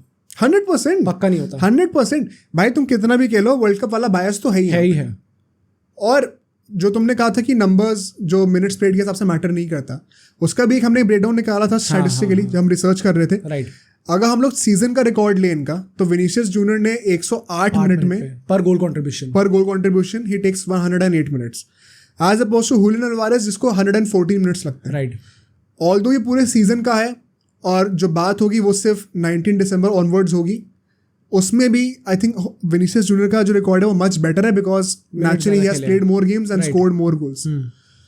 सो अल्वारेज के साथ वही बात हो जाती है कि not even being the A team player, उसको यहाँ पे क्वालिफिकेशन मिला है over somebody like Vinicius junior. Kind of थोड़ा सा एक हार्ड डन फीलिंग तो रहेगी, बट डू यू थिंक कोई और रियल मैड्रिड का प्लेयर डिजर्व करता था यहाँ पे over Vinicius Junior? I think last season तो अपना मेन प्लेयर विनीशियस जूनियर ही था। हम लोग मिडफील्डर्स में वी ऑल नो कि रियल मैड्रिड की मिडफील्ड बहुत अच्छी है। With all due respect to Modric and Kroos, I don't think कि उनका लास्ट सीजन जो गया था परफॉर्मेंस वो उस लेवल पे थी कि वो अल्टीमेटली इस लिस्ट में आ जाते हैं। तो इन माई ओपिनियन अगर कोई बंदा आ सकता है उस टीम से तो it's only Vinicius Junior. And what about, like I had 2 more names जो कि हाई प्रोफाइल हैं, तो डिस्कस करना बनता है, हैरी केन और लेवेंडोस्की। इनके ऊपर जल्दी से डिस्कस करते हैं before we come to Messi. Harry Kane I think second top scorer of English Premier League last season. I know फिर से कि वो पूरा सीजन काउंट नहीं होगा, I think he still had so many goals. Exactly. And Lewandowski का I no injury वाला थोड़ा सीन था शायद। मुझे लेवेंडोस्की का तो लगता है कि his season didn't as well. यार अच्छा स्टार्ट हुआ तो उसके हिसाब से ऐड नहीं हो but the point is he had more goals than Vinicius Junior and won the La Liga. So in principle यहाँ पे भी वो है। So like as a Barca fan should I not argue कि लेवेंडोस्की, मतलब forget Vinicius Junior, Lewandowski ज़्यादा deserve करता था। Better trophies, better goal contributions. Logically अगर बात करें जो क्राइटेरिया उसका, it makes all the sense कि अल्टीमेटली लेवेंडोस्की होता। And I am kind of surprise कि सोशल मीडिया पे लोग, मतलब क्रेडिट टू रियल मैड्रिड की फैन बेस कि वो लोग रैली कर रहे हैं विनीशियस के लिए, लेवेंडोस्की के लिए कोई कुछ नहीं बोल रहा। I think Barca fans are kind of pissed off from Lewandowski. But why? क्योंकि उसके वर्ल्ड कप के बाद से कोई भी परफॉर्मेंस बहुत ज़्यादा अच्छी रही नहीं है for the team. But at the end of the day as a Barca fan तुम तो यही चाहोगे ना कि लेवेंडोस्की विनीशियस के ऊपर जीते। I am surprise to see कि कोई भी बार्सा फैन कोई रैली नहीं कर रहा है लेवेंडोस्की के लिए। एक्टिव है बार्सा का फैन बेस सोशल मीडिया, तुम्हें तो पता ही होगा। मतलब मैं जेन्युइनली सरप्राइज हूँ, even Raphinha for that matter. मैं तो नहीं मानता कि डिजर्व करता है, बट तुम रैली कर सकते हो उसके लिए। आई डोंट नो व्हाई कोई कुछ क्यों बोल मुझे रहा है। लगता है ये अगर वही बात है कि लॉजिकली देखें तो Lewandowski probably deserves it more than Vinicius, मतलब पिचिची जीता है भाई, आराम से करता है। ला लीगा जीता है, पिचिची जीता है। हैरी केन के लिए मैं अल्टीमेटली वो चीज़ नहीं कहूंगा, क्योंकि अच्छा। फीफा द बेस्ट में एज यू राइटली सेड कि 2 क्राइटेरिया होते हैं, एक आपके इंडिविजुअल होते हैं, एक आपके टीम ट्रॉफीज तो चलो ट्रॉफीज की Tottenham- एकदम नील है। प्रॉब्लम वो Of course. अल्टीमेटली अगर वो प्रीमियर लीग गोल्डन बूट भी जीत जाता तो मैं सॉर्ट ऑफ केस बन सकता था कि चलो ये गोल्डन बूट तो जीता है कम से कम लीग का, बट अल्टीमेटली वो भी नहीं जीता, तो ट्रॉफीज के केस में वो एकदम ही नील है। although would you say कि he deserved it over somebody like Declan Rice? और somebody like Declan Rice नहीं, क्योंकि अगेन वही कोटा है। Brozovic? ये ब्रोजोविच He का did not win the league, did not win the Champions I think Coppa Italia शायद Inter Milan जीत गई थी। तो मुझे बस ये लगता है कि अगर एक भी ट्रॉफी होती ना तो हैरी केन का केस बहुत इजी था बनना, हाँ। क्योंकि इतनी अच्छी परफॉर्मेंस थी उसकी। And I think kind of एक मीडिया भी सिंपैथाइज करती है उसके साथ, एक और नैरेटिव बना हुआ है, और वो इंग्लिश है। मुझे ये लगता है कि बस हैरी केन के जो ट्रॉफीज वाला पार्ट है वो एकदम नील है, तो अगर आपकी 2 क्राइटेरिया उसमें से एक में आप एकदम नील हो तो नेचुरली आपका कैंसिल आउट हो ही जाता है अल्टीमेटली नॉमिनेशन। तो मुझे लगता है हैरी केन का शायद नहीं बनता यहाँ पे। Fair point I think, but Lewandowski के लिए आई एम जेन्युइनली, मतलब मैं ये नहीं कह रहा कि वो डिजर्व करता है, बट आई एम सरप्राइज कि उसके लिए कोई रैली भी नहीं कर रहा। So I would love to know your opinion guys, जो भी बार्सा फैंस हैं, let me know. But Messi की बात करते हैं यहाँ से, बिकॉज इसी से एंड करेंगे इस टॉपिक को, प्लेयर्स की बातें करते हैं। जो रियल मैड्रिड के फैंस हैं, एक तो उन्होंने कसम खा ली जब से मेसी वर्ल्ड कप जीता है कि हर चीज़ मेसी के ऊपर होनी जरूरी है। और हर जगह मैं देख रहा हूँ कि ये लोग ट्रोल कर रहे हैं कि विनीशियस नहीं आया, विनीशियस नहीं आया बट मेसी कैसे आ गया। I think Vinicius deserves to be in the list, but इसमें मेसी को कोई घुसेड़ने की जरूरत है ही नहीं। I think both deserve to be on the list. Right. In saying that, as a Messi fan मैं ये भी कहता हूँ कि Messi I don't think should win the trophy. I think Haaland should win it. I think Ballon d'Or should be given to Messi, and ये trophy the best should be given to Haaland, because जिस time period की हम लोग बात कर रहे हैं, Haaland has more trophies and top scorer है पूरे यूरोप का। तो दोनों पैरामीटर्स में he is trumping Messi very easily. But Ballon d'Or में वर्ल्ड कप काउंट होगा, एंड आई थिंक वहाँ पे हैंड्स डाउन तुम कितना भी रोल हो कि 7 दिन में टूर्नामेंट है, ऐसा कुछ नहीं है। He left as the top goal assist maker in Europe पूरे सीजन में। राइट, बात खत्म हुई पे। सो आई थिंक बैलन डोर में कोई क्वेश्चन नहीं है, उसके ऊपर ही पॉडकास्ट करेंगे। But as far as this trophy is concern, I think I am going with Haaland here. But does that mean that Messi deserve नहीं करता इस लिस्ट में आने के लिए? भाई 37 मैचेस में उसके इस टाइम पीरियड में 38 गोल असिस्ट है। ओके। कई लोग क्वेश्चन करेंगे कि मायामी से भी खेला है वो, उसके बावजूद उसके 22 गोल असिस्ट हैं इन 26 games, which is better than most of the people on the list. Right. And he has one a league title. I know league 1 है, बट विनीशियस जूनियर भी नहीं जीता है वो। So I think Vinicius deserves to be on the list. But ये कहना कि Messi क्यों आ गया लिस्ट में बिकॉज तुम्हारी पर्सनल दुश्मनी है कोई, I think it's a very dumb argument. And Messi for sure deserves to be on the list. I think top वैसे भी 12 टॉप 12 की लिस्ट है, आराम से मेसी तो आराम से है। मतलब are you seriously telling me कि Messi top 12 players in the list में नहीं आता, इन द वर्ल्ड नहीं आता? भाई ही इज एसिंग इट, तुम जितना रोना रो लो। बट यहाँ पे कई लोग क्वेश्चन करेंगे कि मेसी के 38 गोल असिस्ट है इस टाइम पीरियड में, रोनाल्डो के भी 38 गोल असिस्ट हैं और उसने 2 मैचेस कम खेले हैं। Why is Ronaldo not here? यार बहुत ऑब्वियस है इसका। पहली बात तो 19 दिसंबर से स्टार्ट हो रहा है। Starting 2023 he has only played in the Saudi league. तो यहाँ पे जो हमने मेसी के गोल असिस्ट काट दिए, यहाँ पे रोनाल्डो के पूरे स्टैटिस्टिक्स ही कट जाएंगे। तो 0 पहुँच जाएगा वो एकदम। तो बहुत नेचुरल है यार ये चीज़। एंड आई थिंक जो भी रोनाल्डो फैन इस चीज़ से कोप नहीं कर पा रहा है, मैं भी रोनाल्डो फैन हूँ। तुम भी तो कोप नहीं कर पा रहे ऑफ कैमरा। नहीं मैं कर ले रहा हूँ। बट द थिंग इज कि you should get use to it. अब नहीं आएगा रोनाल्डो, एंड आई थिंक कि इस ईयर के बाद मेसी भी नहीं आने वाला अल्टीमेटली 100%। क्योंकि मैंने जस्ट चेक करा था और वोटिंग जो है अभी ऑफिशियली वेबसाइट पे खुल चुकी है फीफा की। तो भाई जिन लोगों को भी वोट करना है, चाहे तुम मेसी के सपोर्ट में हो चाहे अगेंस्ट हो, राइट, जाके अपने आप को एक्सप्रेस करो वहाँ पे। एंड एम्बापे का भी मुझे लगता है कि Mbappe could finish in the top 3। I think Mbappe भी हो सकता है। So Haaland, Mbappe and Messi. मतलब मुझे लगता है कि यहाँ पे एक केस डेब्रोना का बन सकता है एक्चुअली में, कि डेब्रोना शायद आ जाए यहाँ पे। ओके। आइदर मतलब या तो मेसी के ऊपर होगा या फिर एम्बापे की जगह होगा। भाई बिकॉज ऑनेस्टली आई थिंक अगर डेब्रोना केस बनेगा ज़्यादा डेब्रोना का बनता है तो आई कांट इवन एम्बापे। भाई Mbappe has also just one the league 1। हाँ वही तो। तभी मेरे को लगता है कि अल्टीमेटली अगर उस टाइम पीरियड में देखा जाए तो मेसी कह रहा हूँ सॉरी, हालैंड और डिब्रोना ये दोनों अल्टीमेटली दोनों क्राइटेरिया में ट्रम्प करेंगे ही करेंगे, टॉप 2 में आ सकते हैं. सो आई वोंट बी सरप्राइज अगर मेसी टॉप 3 में ना हो, very honestly saying that. And I think Holland deserves it. But anybody questioning कि मेसी को क्यों डाला हुआ है यहाँ पे, आई थिंक दैट्स डम आर्गुमेंट. आई होप कि अभी जो आपने स्टार्ट सुने हैं, जो आर्गुमेंट सुनी है, उससे आपका पर्सपेक्टिव बदला हो. बट यहाँ से कोचेस की बात करते हैं जल्दी से. कोचेस में पहले तो मैं नॉमिनीज बता देता हूँ सब लोगों को भाई. Pep Guardiola of course, Xavi Hernandez आया हुआ है. हाँ. मैं थोड़ा सा सरप्राइज था, pleasantly surprise to see him. Inzaghi है फ्रॉम इंटर मिलान, स्पेलेटी है और पोस्टेकोग्लू है. हाँ. तो स्पेलेटी बोलेंगे, स्पेलेटी बोलेंगे. स्पेलेटी. आई थिंक इटालियन स्पेलेटी बोलना, स्पेगेटी की तरह. तो क्या कॉन्ट्रीब्यूशन है उनका, तुम सबको बता दो. सबसे पहले तो भाई हम लोग आई थिंक सबसे जो ज़्यादा कंट्रोवर्शियल नेम है यहाँ पे वो पोस्टेकोग्लू का है. जिनको नहीं पता वो इस टाइम पे टॉटनहैम को मैनेज कर रहा है, बट इस सीजन से पहले वो सेल्टिक को मैनेज कर रहा था. सेल्टिक के साथ वो डोमेस्टिक ट्रेबल जीता था. यूसीएल में भी वी ऑल नो सेल्टिक खेली थी, बट ग्रुप स्टेज में ही बाहर हो गई थी. So with all due respect to his achievements with Celtic, I don't know कि ये क्यों है यहाँ पे. क्योंकि इससे पहले तक हमने ऐसा नहीं देखा कि कोई manager outside the top 5 league से कोई बंदा एकदम इस लेवल तक आ गया हो यहाँ पे. So I respect his achievements with that club, but I don't think that he should be here. But who is going to win then? Win, I think कि बहुत सबको पता ही होगा कौन जीतने वाला है. I think Guardiola ही जीतना चाहिए, obviously because of his achievement जितना भी जीता है. I think this won't be very controversial. But how do you feel about Xavi's inclusion here? मुझे लगता है कि चावी को देख के मैं थोड़ा सरप्राइज था, बट फिर मुझे ऐसा लगता है कि कौन सा ऐसा मैनेजर है जो कि उसके ऊपर आना चाहिए. तो आई नो चावी की अपनी वीकनेसेस रही हैं, बट हम देखें ट्रॉफी वाइज देखें वो ला लीगा जीत चुका था. कौन सा ऐसा मैनेजर है जो कि इसके ऊपर आ सकता है इस टाइम पे. बुंडेसलीगा में बायर्न बेयरली वन द लीग, एकदम लास्ट डे पे जीते थे. प्रीमियर लीग का आ ही चुका है. आई डोंट रियली थिंक कि मिकेल आर्टेटा यहाँ पे आ सकता है, स्पेशली आफ्टर जब उसने बॉटल कर दी थी. एंड फिर अल्टीमेटली वो यूरोपा लीग से भी बाहर हो गए थे.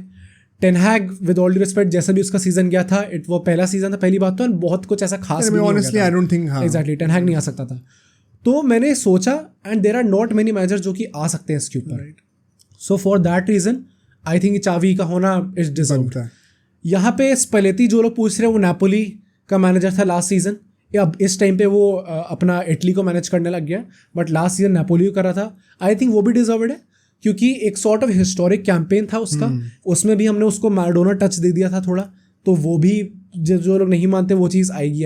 एक मीडिया नैरेटिव बन जाता है तो वो बनता ही है. इसीलिए उससे मैंने क्वार्ट्ज़खेलिया भी जेन्युइन मतलब उसमें कंटेंशन में है फॉर द बेस्ट प्लेयर. और Inzaghi of course Inter Milan के साथ फाइनल तक पहुंचा था, यूसीएल फाइनल तक पहुंचा था. So I think obvious, I think यहाँ पे उतने कंट्रोवर्शियल पिक्स है नहीं इंस्टेड ऑफ अपना पोस्टेकोग्लू. राइट. और यहाँ पे अगर हम लोग जल्दी से फीफा द बेस्ट कीपर की बात करें तो वहाँ पर भी यार मैं आप सबको बता दूं, टर स्टेगन आएगा, एडरसन आएगा, कोर्तुआ आएगा, ओनाना आएगा और बोनू आएगा. तो ये 5 हमारे पास नॉमिनीज हैं. क्या लगता है कौन जीतने वाला है? टर स्टेगन. आई थिंक जीतना चाहिए टर स्टेगन. अच्छा, व्हाई डू से सो? यार मतलब अगर हम Onana and Bono, I think let's be clear, are we considering Courtois here? I don't think so होगा. मतलब आई नो कि यहाँ पे कंटेंशन में है and with all due respect he is one of the best keepers in the world right now. But यार जो भी आपका रिकॉर्ड होगा डिफेंसिव, आई नो कि काफ़ी चीज़ें इस पर भी डिपेंड करती है कि आपका डिफेंस एक्चुअली में कैसा है. ऑफ कोर्स, क्योंकि अगर हम लोग सिर्फ कीपिंग एबिलिटीज़ पे देखें तो Anderson should not be here. Anderson की कीपिंग इतनी खास है नहीं. आई नो उसकी बॉल प्लेइंग एबिलिटी बहुत ज़्यादा अच्छी है, but at the end of the day keeping is about stopping goals. तो उसकी स्टॉपिंग परसेंटेज या ये सब बहुत ज़्यादा कुछ खास है नहीं है. तो मुझे ऐसा लगता है कि अपना ओनाना इज़ ऑब्वियसली हियर बिकॉज उसका सीजन अच्छा गया था एंड वो इंटर मिलान के साथ यूसीएल फाइनल में पहुंचा था. Bono with all due respect I think is because of the world cup. World cup का टैक्स थोड़ा जगह लगा है उससे. आई नो कि उसने लीग में भी, but then why not Emi Martinez नहीं. ऐसे ही लोग ये बोलेंगे कि अपना यहाँ पे चलो वैसे स्केलोनी का तो बिल्कुल ही नहीं बनता क्योंकि उसने क्लब में कुछ खेला ही नहीं है. राइट. एमी मार्टिनेज को भी लोग कह सकते हैं, बट मुझे लगता है कि यहाँ पे वर्ल्ड कप टैक्स उसका लग गया और वो यहाँ पे आ गया समहाउ, क्योंकि उसका लीग का भी बहुत ज्यादा गंदा रिकॉर्ड है. पिछली बार उसको नहीं मिल पाया बिकॉज एमी मार्टिनेज जीत गया था. हो सकता है ये इनका ऐसा चलता है आपस में, इनके अवार्ड्स में सब चीजें चलती हैं कि इसको कॉम्पनसेट कर दिया. आई थिंक उसके लीग में तब भी आई थिंक एमी मार्टिनेज से थोड़ा बेटर रिकॉर्ड था. बट अगर हम लोग टर स्टेगन की बात करें, यहाँ पे जो भी हेटर्स हैं उसके, क्योंकि मेरे को भी बहुत ज़्यादा फैन नहीं हूँ मैं टर स्टेगन का, बट यार आपको मानना पड़ेगा कि टर स्टेगन का डिफेंसिव रिकॉर्ड बेस्ट है. आप चाहे कितना भी कह लें कि उनका डिफेंस इतना स्ट्रॉन्ग था इसलिए उसका रिकॉर्ड इतना अच्छा है, स्टैटिस्टिकली भी बेस्ट है, बेस्ट है। तो अगर हम लोग आइडियली देखें तो मेरे हिसाब से ter Stegen should win it by all means. Who do you think is going to win? मुझे लगता है कि मिल सकता किसको है, वो शायद एडरसन को मिल सकता है Because of the treble. Treble जीती अल्टीमेटली। Possibly. I think इन दोनों में ये फाइट होगी ultimately. So let's see. But यहाँ से मूव ऑन करते हैं अगले टॉपिक पे, which is about Barcelona. Barcelona से रिलेटेड कुछ ना कुछ न्यूज आती रहती है। लोग सोचेंगे हम लोग रियल मैड्रिड को कवर क्यों नहीं कर रहे, बट रियल मैड्रिड काफी शांत है। हाँ, बहुत शांत है। बारसा की बात करते हैं यार। बारसा में दो चीज़ें हमें डिस्कस करनी है एसेंशियली यहाँ पे। हमने लास्ट पॉडकास्ट में डिस्कस किया था कैसे गुंडोगान की इंजरी हुई है, और स्पेन से कुछ अपने बारसा के players Farhan Torres, Gavi, Yamal, ये सब कितना अच्छा खेल रहे हैं। आज जो हम लोग बात करने वाले वो है फर्स्टली चावी का rumoured contract renewal. What do you have for us on that? I think सबसे पहले तो उसका कॉन्ट्रैक्ट रिन्यू हो रहा है। अभी तक ये डिस्क्लोज नहीं हुआ है कब तक रिन्यू हो रहा है, बट वही बात है 3-4 साल तो हो गई आराम से। नाउ द थिंग इज कि मैं सारे बारसा फैन से पूछना चाहता हूँ, क्योंकि as of now I don't think इस चीज़ पे क्वेश्चन करा जा सकता है स्पेसिफिकली बिकॉज कि उसने अल्टीमेटली आपको लीग जिता दिया, तो ही डिजर्व्स अ न्यू कॉन्ट्रैक्ट। मेरे जो दिमाग में क्वेश्चन है वो ये है सारे बारसा फैन से कि आप किस हद तक इस चीज़ को टॉलरेट करोगे नेक्स्ट सीजन से। क्या चीज़? 2 सीजन तक वो यूरोपा लेके आ चुका है ना, आपका यूसीएल का ग्रुप स्टेज भी बहुत डिफिकल्ट है नहीं। I think one of the easier groups है, one of the easiest groups है, exactly. To be very honest, I don't think कि वो इस साल यूरोपा जाने वाले हैं। फर्स्ट ऑफ ऑल, अगर वो यूसीएल ग्रुप स्टेज में सेकंड फिनिश करते हैं, क्या वो चीज़ टॉलरेबल है? नहीं है। ओके, तो उस चीज़ पे आई थिंक सैकिंग तो नहीं होगी उस चीज़ पे, उस बेसिस पे तो सैक तो नहीं करा जाएगा। तो सेकंड आएगा पर तब भी सैक नहीं होगा, ये चीज़ हमने क्लियर कर दिया है। अगर राउंड ऑफ 16 में वो बाई चांस बाहर होता है, would you sack him? Depends कौन सी टीम मिलती है। ओके, अगर बायर्न मिल गई दोबारा, हाँ, तो आई वोंट ब्लेम हिम। मतलब अगर कोई इजी टीम मिलेगी और वो बाहर हो जाता है तो, बिकॉज लाइक वी सॉ, जैसे पीएसजी का लास्ट टाइम था कि उनको एक मुश्किल टीम मिल गई, बायर्न म्यूनिख मिल गई, राइट। कई सारी टीम्स होती है, मैन सिटी जैसे फॉर एग्जांपल, जिनको रिलेटिवली इजी टीम मिल जाती है कई बार। आई थिंक लिवरपूल भी, रियल मैड्रिड को लिवरपूल मिली थी राउंड ऑफ 16 में। आई थिंक वो भी टफ एक बेट था। तो वही बात हो जाती है यार कि डिपेंड करता है आपका लक कैसा है वहाँ पर, but still I think at least quarters तो आना चाहिए। मतलब वुड यू से अगर if they get someone like United round of 16 में एंड इफ दे लूज, तो वुड यू कंसिडर सैकिंग चावी? आई थिंक लोग नहीं करेंगे कंसिडर, बिकॉज यूनाइटेड फिर भी रेप्यूटेड क्लब है, और अभी हम लोग लास्ट सीजन ही हारे हैं उनसे यूरोपा में। पॉइंट है कि जब कोई इतना रेप्यूटेड क्लब ना हो, चाहे फॉर्म अच्छा हो लेकिन रेप्यूटेड ना हो, ऐसा भी कोई क्लब अगर हो और उससे हम लोग राउंड ऑफ 16 में हार जाए, आई थिंक वो थोड़ा टॉलरेबल तो नहीं है। बट आई एम सर्टेन कि लपोर्ता रिन्यू जरूर कराएगा कॉन्ट्रैक्ट, रिन्यू कराएगा। आई ऑल्सो थिंक कि अगर राउंड ऑफ 16 में बाहर होते हैं, चाहे छोटे क्लब से भी, फैंस चाहे कितना कह ले कि we should sack him, but I don't think Laporta उस चीज़ को कंसिडर करेगा। आई थिंक अगर मैं कह रहा हूँ अगर यूरोपा भी जाते हैं ना तो भी सैक नहीं होगा आई थिंक। बट फिर वो बहुत ही ज़्यादा स्टैंडर्ड्स गिरा रहे बार्सिलोना फिर अपने, अगर वो Europa I think this subject is beyond standards. Okay. It is about having faith in somebody who has played for the team for so long, और उसके विजन और उसके प्रोजेक्ट में एक ब्लाइंड ट्रस्ट करना कि ये लॉन्ग टर्म में हमें बहुत बेनिफिट्स देगा। आई थिंक बारसा की मैनेजमेंट उसको उस नज़रिए से देख रही है। फैंस का भी नज़रिया सही है इसमें। मुझे लगता है अगर आप 3 साल यूरोपा में जा रहे हो तो आपको कोई और ऐसा नाम बता दो जो कि बारसा में ना खेला होता, मान लो बाहर से आ रहा होता, और उस मैनेजर को इतना टाइम देते यूरोपा में खेलने के बाद। Right, I think it's unacceptable. But at the same time I feel कि जो बारसा की मैनेजमेंट है वो अलग तरीके से इसको देखने वाली है। ओके, विच इज़ वाई आई से कि शायद क्या मतलब डेफिनेटली आई थिंक रिन्यू तो होने ही वाला है। कितने साल के लिए होगा वो देखने वाली बात है, but that is how I feel on चावी। मुझे तो ऐसा लगता है कि इस सीजन अगर ये लोग यूरोपा जाते हैं बाई चांस, क्योंकि इस सीजन अगर यूरोपा गए तो प्रॉब्ली आपकी जो लास्ट 2 में तो आप यूरोपा गए सो गए, पर आपका ग्रुप भी सॉर्ट ऑफ डिफिकल्ट था। सॉर्ट ऑफ क्या एक्चुअली में डिफिकल्ट था भी। लास्ट सीजन में हम लोग कितना खेले, इंटर मिलान अल्टीमेटली फाइनल तक तो पहुंची गई थी ना यार। इस सीजन तो अगर यूरोपा जाती है तो दैट मीन्स कि you are damn bad in Europe. हाँ एक्चुअली, अगर आप यूरोपियन स्टेज पे इस बार भी डिस्क्वालीफाई हो जाते हो चैंपियंस लीग से, इसका मतलब है कि आप जेन्युइनली ला लीगा के बार परफॉर्म कर ही नहीं सकते हो, चाहे आपकी इंजरीज हो या ना हो। This group is very easy यार, यहाँ से निकलना तो इजीली बनता ही बनता है, कोई एक्सक्यूज नहीं है। आई एम ऑल्सो होपिंग कि ऐसा ना देखना पड़े, बट हाँ फॉर श्योर अगर if you ask for my opinion, अगर कुछ ऐसा होता है कि हम लोग किसी वीक टीम के अगेंस्ट बाहर हो जाते हैं, I think I can't accept that, because हम लोग ना Barca in the recent years इतना पिट चुकी है कि हम लोग के खुद के एक्सपेक्टेशंस और स्टैंडर्ड्स एकदम गिर चुके हैं। छोटी छोटी चीज़ों पे भी खुश हो जाते हैं। Look at the way we celebrated super cup. I am not saying कि सेलिब्रेट ना करो, but have that vision in mind कि भाई हम उस लेवल के हैं, हम एलीट हैं। तो ये तो छोटी सी चीज़ है हमारे लिए। राइट, थोड़ा सेलिब्रेट कर लिया बट सर पे मत चढ़ा उस चीज़ को। तो आई थिंक हमें वो एक्सपेक्टेशंस रखनी ज़रूरी है, तभी उनको मैच किया जाएगा by the team and the management. अगर हम भी खुश हो जाएंगे कि भाई ठीक है कोई बात नहीं, तो फिर नहीं चलेगा ऐसे। So I can't accept that. But the other half of the news, this is kind of a bad news for Barcelona, I think a very bad one. जिनको नहीं पता है, हावियर तेबास ने फिर से कुछ अपने हरकतें कर दी हैं बार्सिलोना के साथ। जो सैलरी कैप था हमारा, वेज कैप जो था, वो 648 मिलियन का था at the start of the season. I don't know why उसको रिड्यूस करके 270 मिलियन का कर दिया। इतना घटा दिया गया। एंड पहले कितने का था? 648 मिलियन। ओके। और एटलेटिको मैड्रिड से भी कम हो चुका है। We are not even in the top 2। Real Madrid का 700 मिलियन का वेज कैप है। उनका 200 समथिंग बड़ा है रियल मैड्रिड का। हाँ।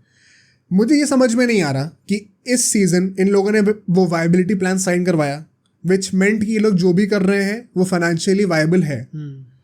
फिर साइनिंग्स ऐसी करी कि लोन पे आए हैं और कुछ बेच दिए, तो पॉजिटिव साइनिंग्स हुई हैं हमारी।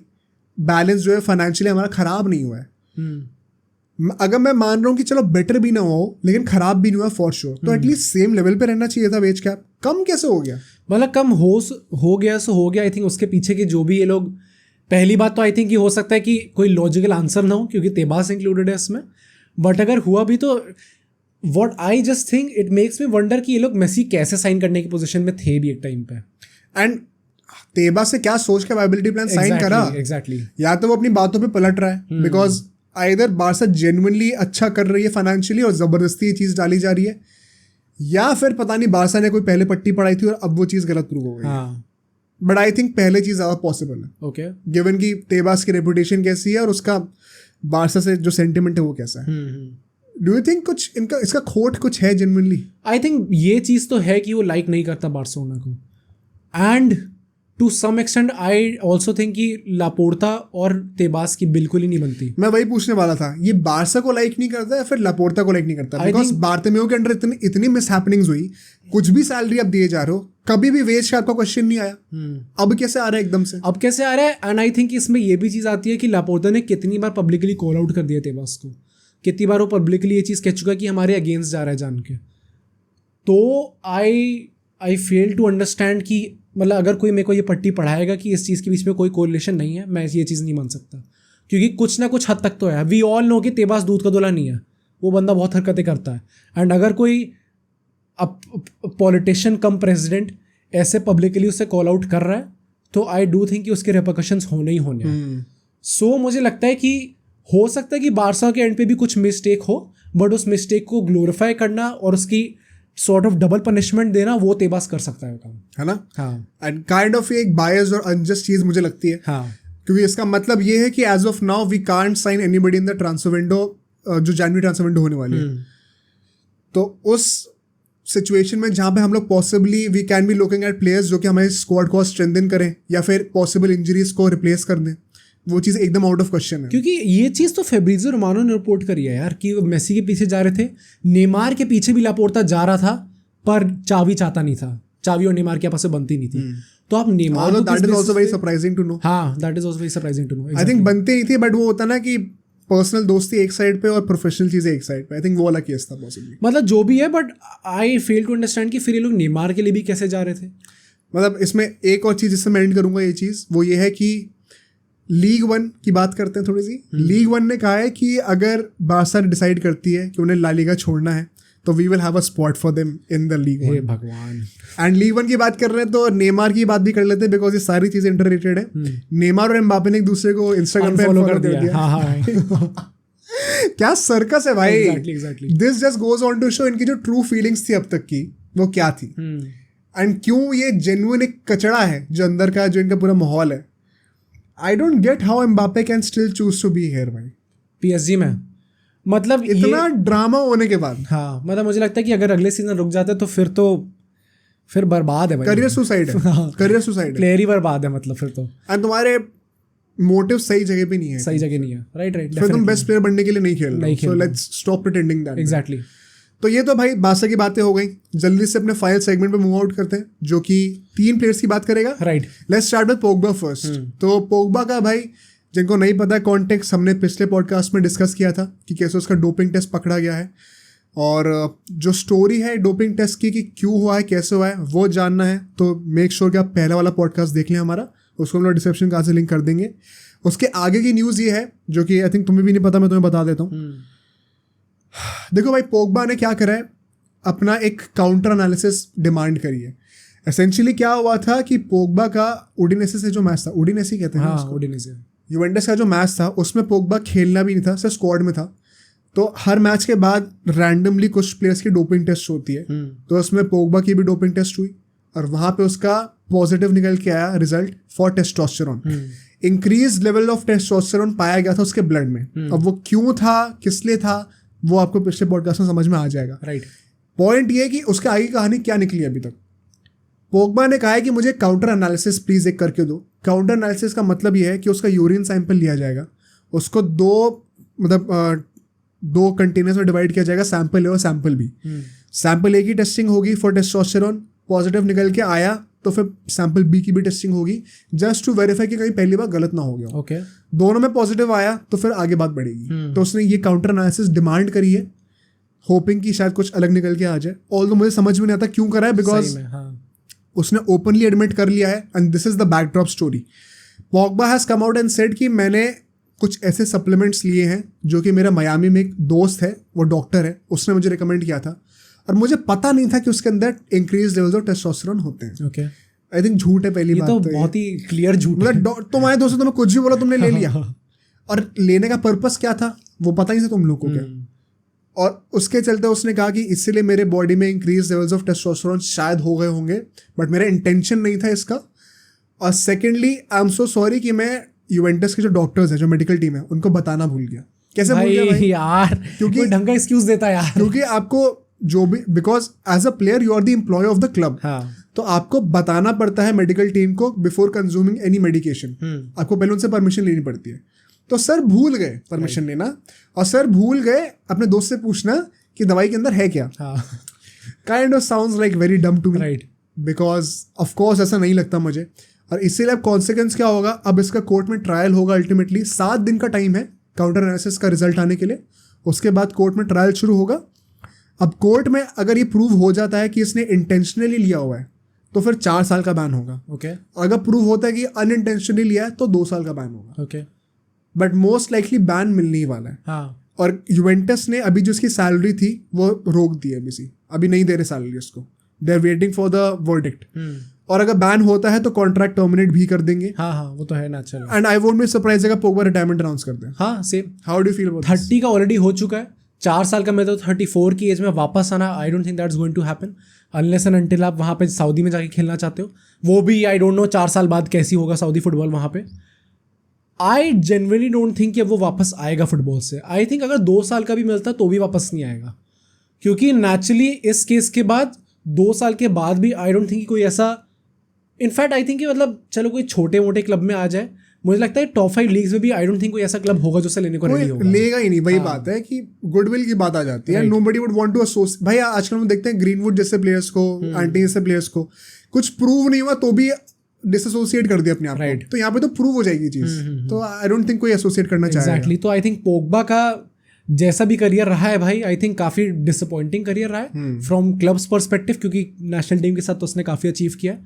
But it's very disappointed to see कि one of the greatest midfielders of our generation on his day obviously उसका करियर ऐसे एंड हो रहा है, जो कि किसी ने एक्सपेक्ट करा नहीं था अभी तक का। सैड टू से, ऐसे काफी प्लेयर्स हो रहे हैं। हाँ, बट क्या कर सकते हैं। But let's move on to the next player. Exactly. I think वही बात है कि हमने जितने भी अभी पॉडकास्ट बनाई है सब में मैनचेस्टर यूनाइटेड डिस्कस हुई है, क्योंकि फैब्रिज़ो रोमानो का पोस्ट आना ही आना है एक मैनचेस्टर यूनाइटेड प्लेयर पे हर दिन, ये चीज़ पक्का है।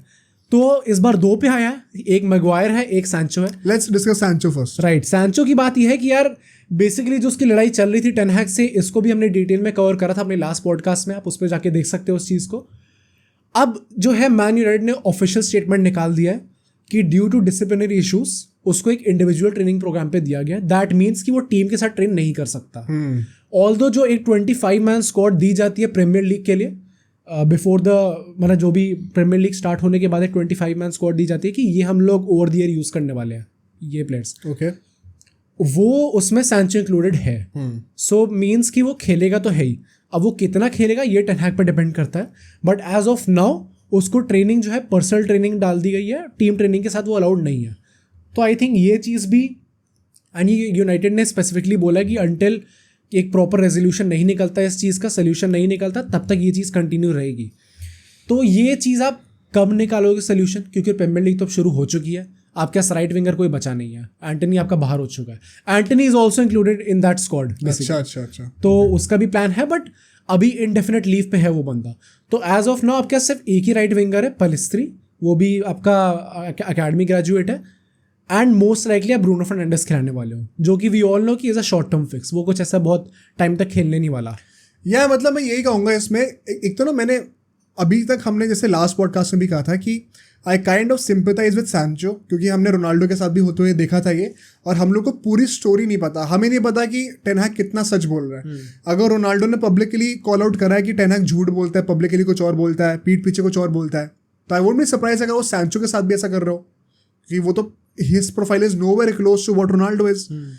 बट फिर ना, please correct me if I am wrong, मैंने एक रील देखी अभी अपेरेंटली, सैंचो ने ये जो स्टेटमेंट दिया था कि don't believe everything you see, उसके बाद ही कहीं और चला गया था, पार्टी करने गया और था. पार्टी के उसकी निकल आई थी. इट्स अ डम मूव भाई, यू आर सो डम, कम ऑन भाई. मतलब मुझे लगता है कि यहाँ पे उसने जो भी लोग उसके सपोर्ट में थे ना, वो चीज़ खो रहा है वो, क्योंकि जो भी पोस्ट आई थी, जो भी रील आई थी, एज अ हैबिट मैं कमेंट सेक्शन के थ्रू जाता ही जाता हूँ, क्योंकि बड़ा मजा आता है वो चीज़ देखने में. Literally everyone is against Sancho, कि एट दिस पॉइंट चाहे आपकी गलती हो या ना हो, you should be out there on the field trying to prove your manager wrong. आप जा रहे हो पार्टी करने, चाहे आप कितना भी सोचो कि आप सही हो, ये चीज़ गलत है आपकी. तो आई थिंक यहाँ पे ये it's a very dumb move जो भी सैंचो ने करा है. I don't know what he is trying to prove, कि मैं अपना ग्राउंड होल्ड कर रहा हूँ यहाँ पे, मैं अपना स्टांस लेके चल रहा हूँ, मैंने जो बोला था वो सही है, बाकी मैं जो करूँ वो सही है, ऑफ द पिच में जो भी करूँ वो चीज़ सही है. यार it's a very dumb move, and I think ये चीज़ में तो PR ट्रेनिंग होनी चाहिए यार, इतनी तो होनी चाहिए. Let me put out the other perspective है, Okay. बिकॉज हम थोड़ा फिलोसफी में भी जाएंगे यहाँ पे, और सारे पर्सपेक्टिव्स हमें डिस्कस करना, ये हमारा मोटिव है पॉडकास्ट का. हाँ. कि लिसनर को सारे पर्सपेक्टिव्स पता होने चाहिए, then you can make your decision. The other perspective could be कि what if Sancho was genuinely right, कि वो पूरा अपना ट्रेनिंग में प्रॉपर ट्रेनिंग कर रहा है, और टेन हैग काइंड ऑफ झूठ बोल रहा है, जैसे कि अपेरेंटली उसने रोनाल्डो के केस में बोला था. And so his argument would be कि अगर मैं टीम में खेल रहा होता, बिकॉज मेरा लेवल ऑफ एफर्ट उतना ही है, और फिर मैं पार्टी कर रहा होता, तो कोई क्वेश्चन नहीं करता. वेल गेस व्हाट, अभी भी मैं पूरा एफर्ट दे रहा हूँ, अब मैं जो मेरा खाली टाइम है उसमें मैं पार्टी कर रहा हूँ, तो how am I accountable to anyone else? Why should I do something out of my way, because मैं अपना 100% एफर्ट ऑलरेडी दे रहा हूँ, उसके बाद जो मेरा कुछ का टाइम है मैं उसमें पार्टी कर रहा हूँ. क्योंकि मेरे दिमाग में ये चीज़ सबसे पहले यही आई थी, एंड आई जनरली थिंक ये चीज़ सच हो भी सकती है. क्योंकि तुम नैरेटिव सोचो ना, जो भी एक्शंस है ये सारे सेम रखो, बस नैरेटिव बदल दो. हाँ, कि सैंचो ने पिछले मैच में हैट्रिक मारी है और फिर वो चीजें कर रहा है, कुछ कोई बुरा नहीं मानेगा.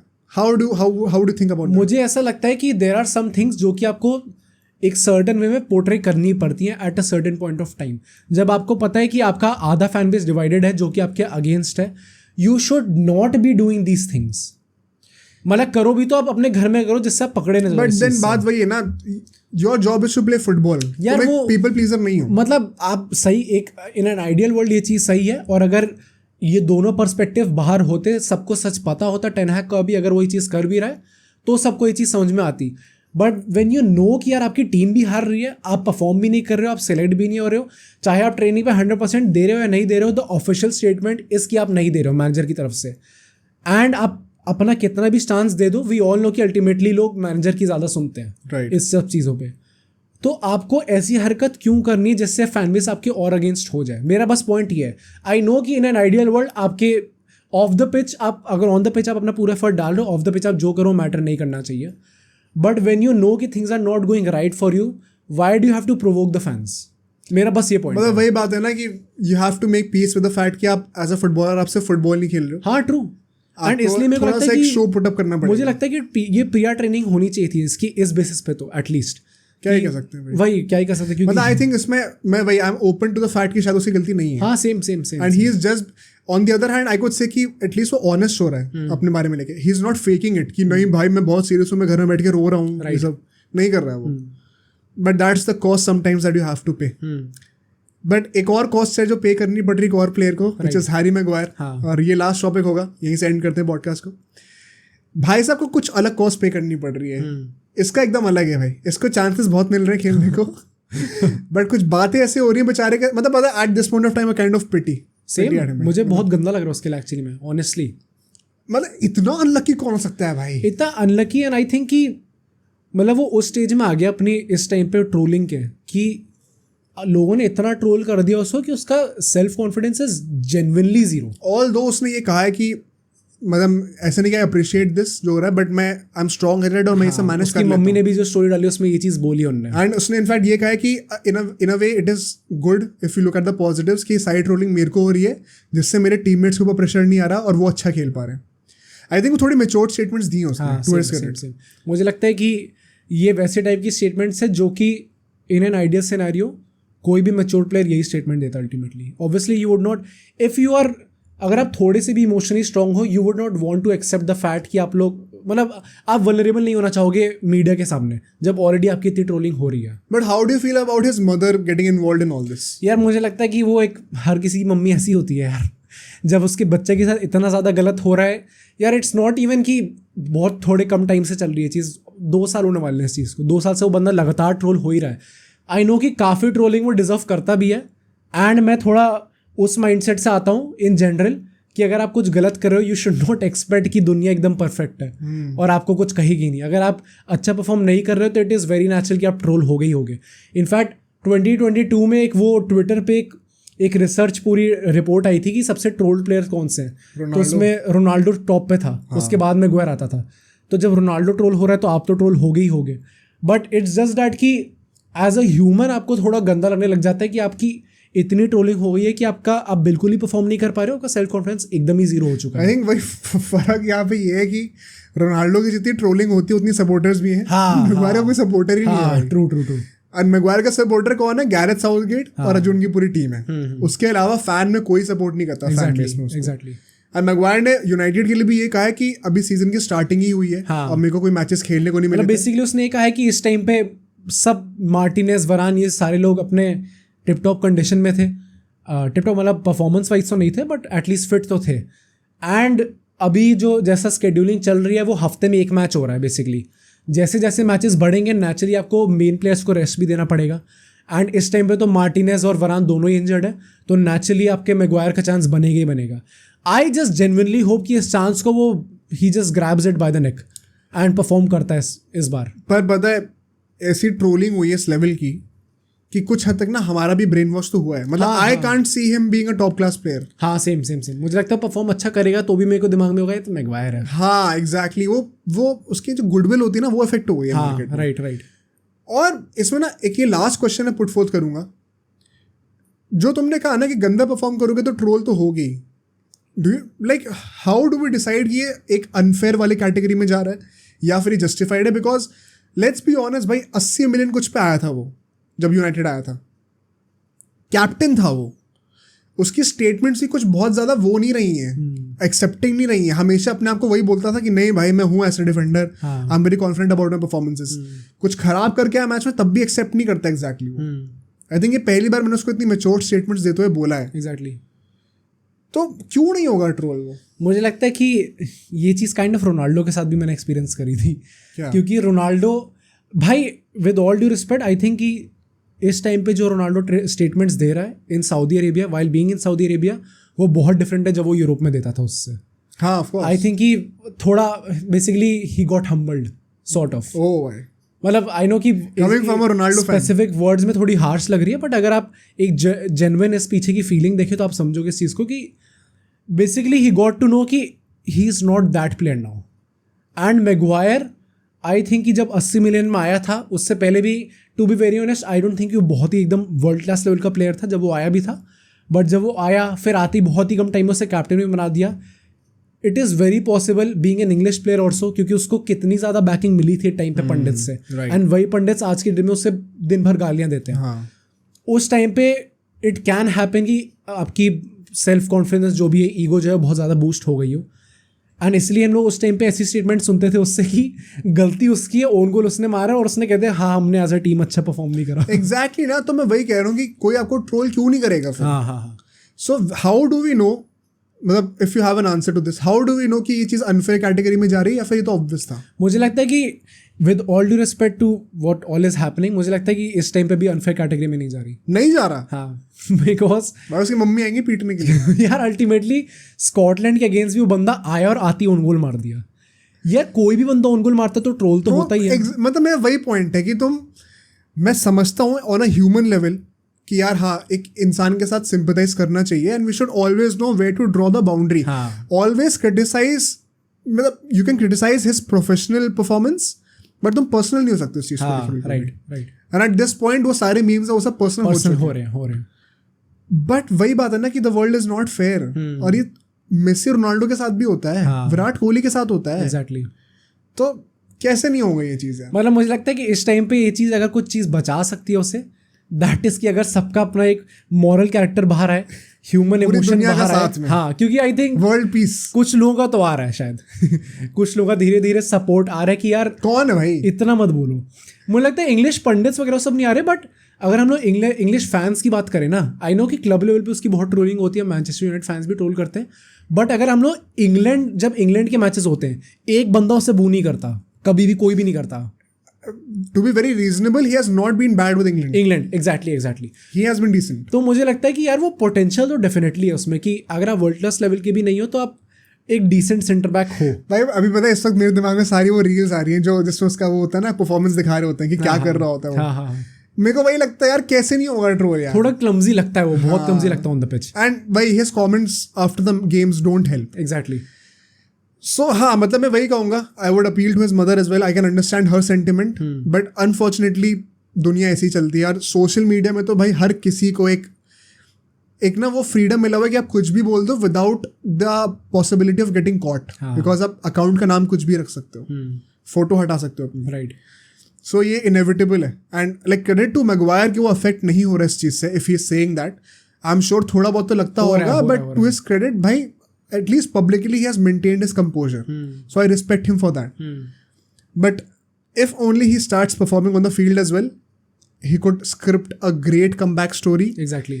But Winning the Ballon d'Or. I mean ज़्यादा हो गया थोड़ा सा. But I'd fancy Messi winning a Ballon d'Or at Inter Miami more than Harry Maguire winning a Ballon d'Or at Man United. Actually. So all things said and done, I hope थोड़ा सा better करे वो. And with this, let's end today's episode. I hope सबको पसंद आया होगा भाई. अभी तक आप सुन रहे हैं तो प्लीज़ लाइक ज़रूर करिएगा इस वीडियो को एंड कमेंट करके बताना आप क्या चाहते हो, क्या और इम्प्रूवमेंट्स आने चाहिए पॉडकास्ट में, क्या टॉपिक्स हमें कवर करने चाहिए। सोशल मीडिया हैंडल्स हमारे जितने भी हैं, फेसबुक, इंस्टाग्राम, ट्विटर, वो आप सबको दिख जाएंगे एंड स्क्रीन पे। सब्सक्राइब कर देना। एंड नेक्स्ट वीडियो कौन सी होनी चाहिए भाई? नेक्स्ट वीडियो जो भी आपको देखनी चाहिए हम लोग यहाँ पे लिंक कर देंगे, तो आपको दिख रही होगी, इस पर क्लिक करिए और इस वीडियो को ज़रूर चेकआउट करिएगा।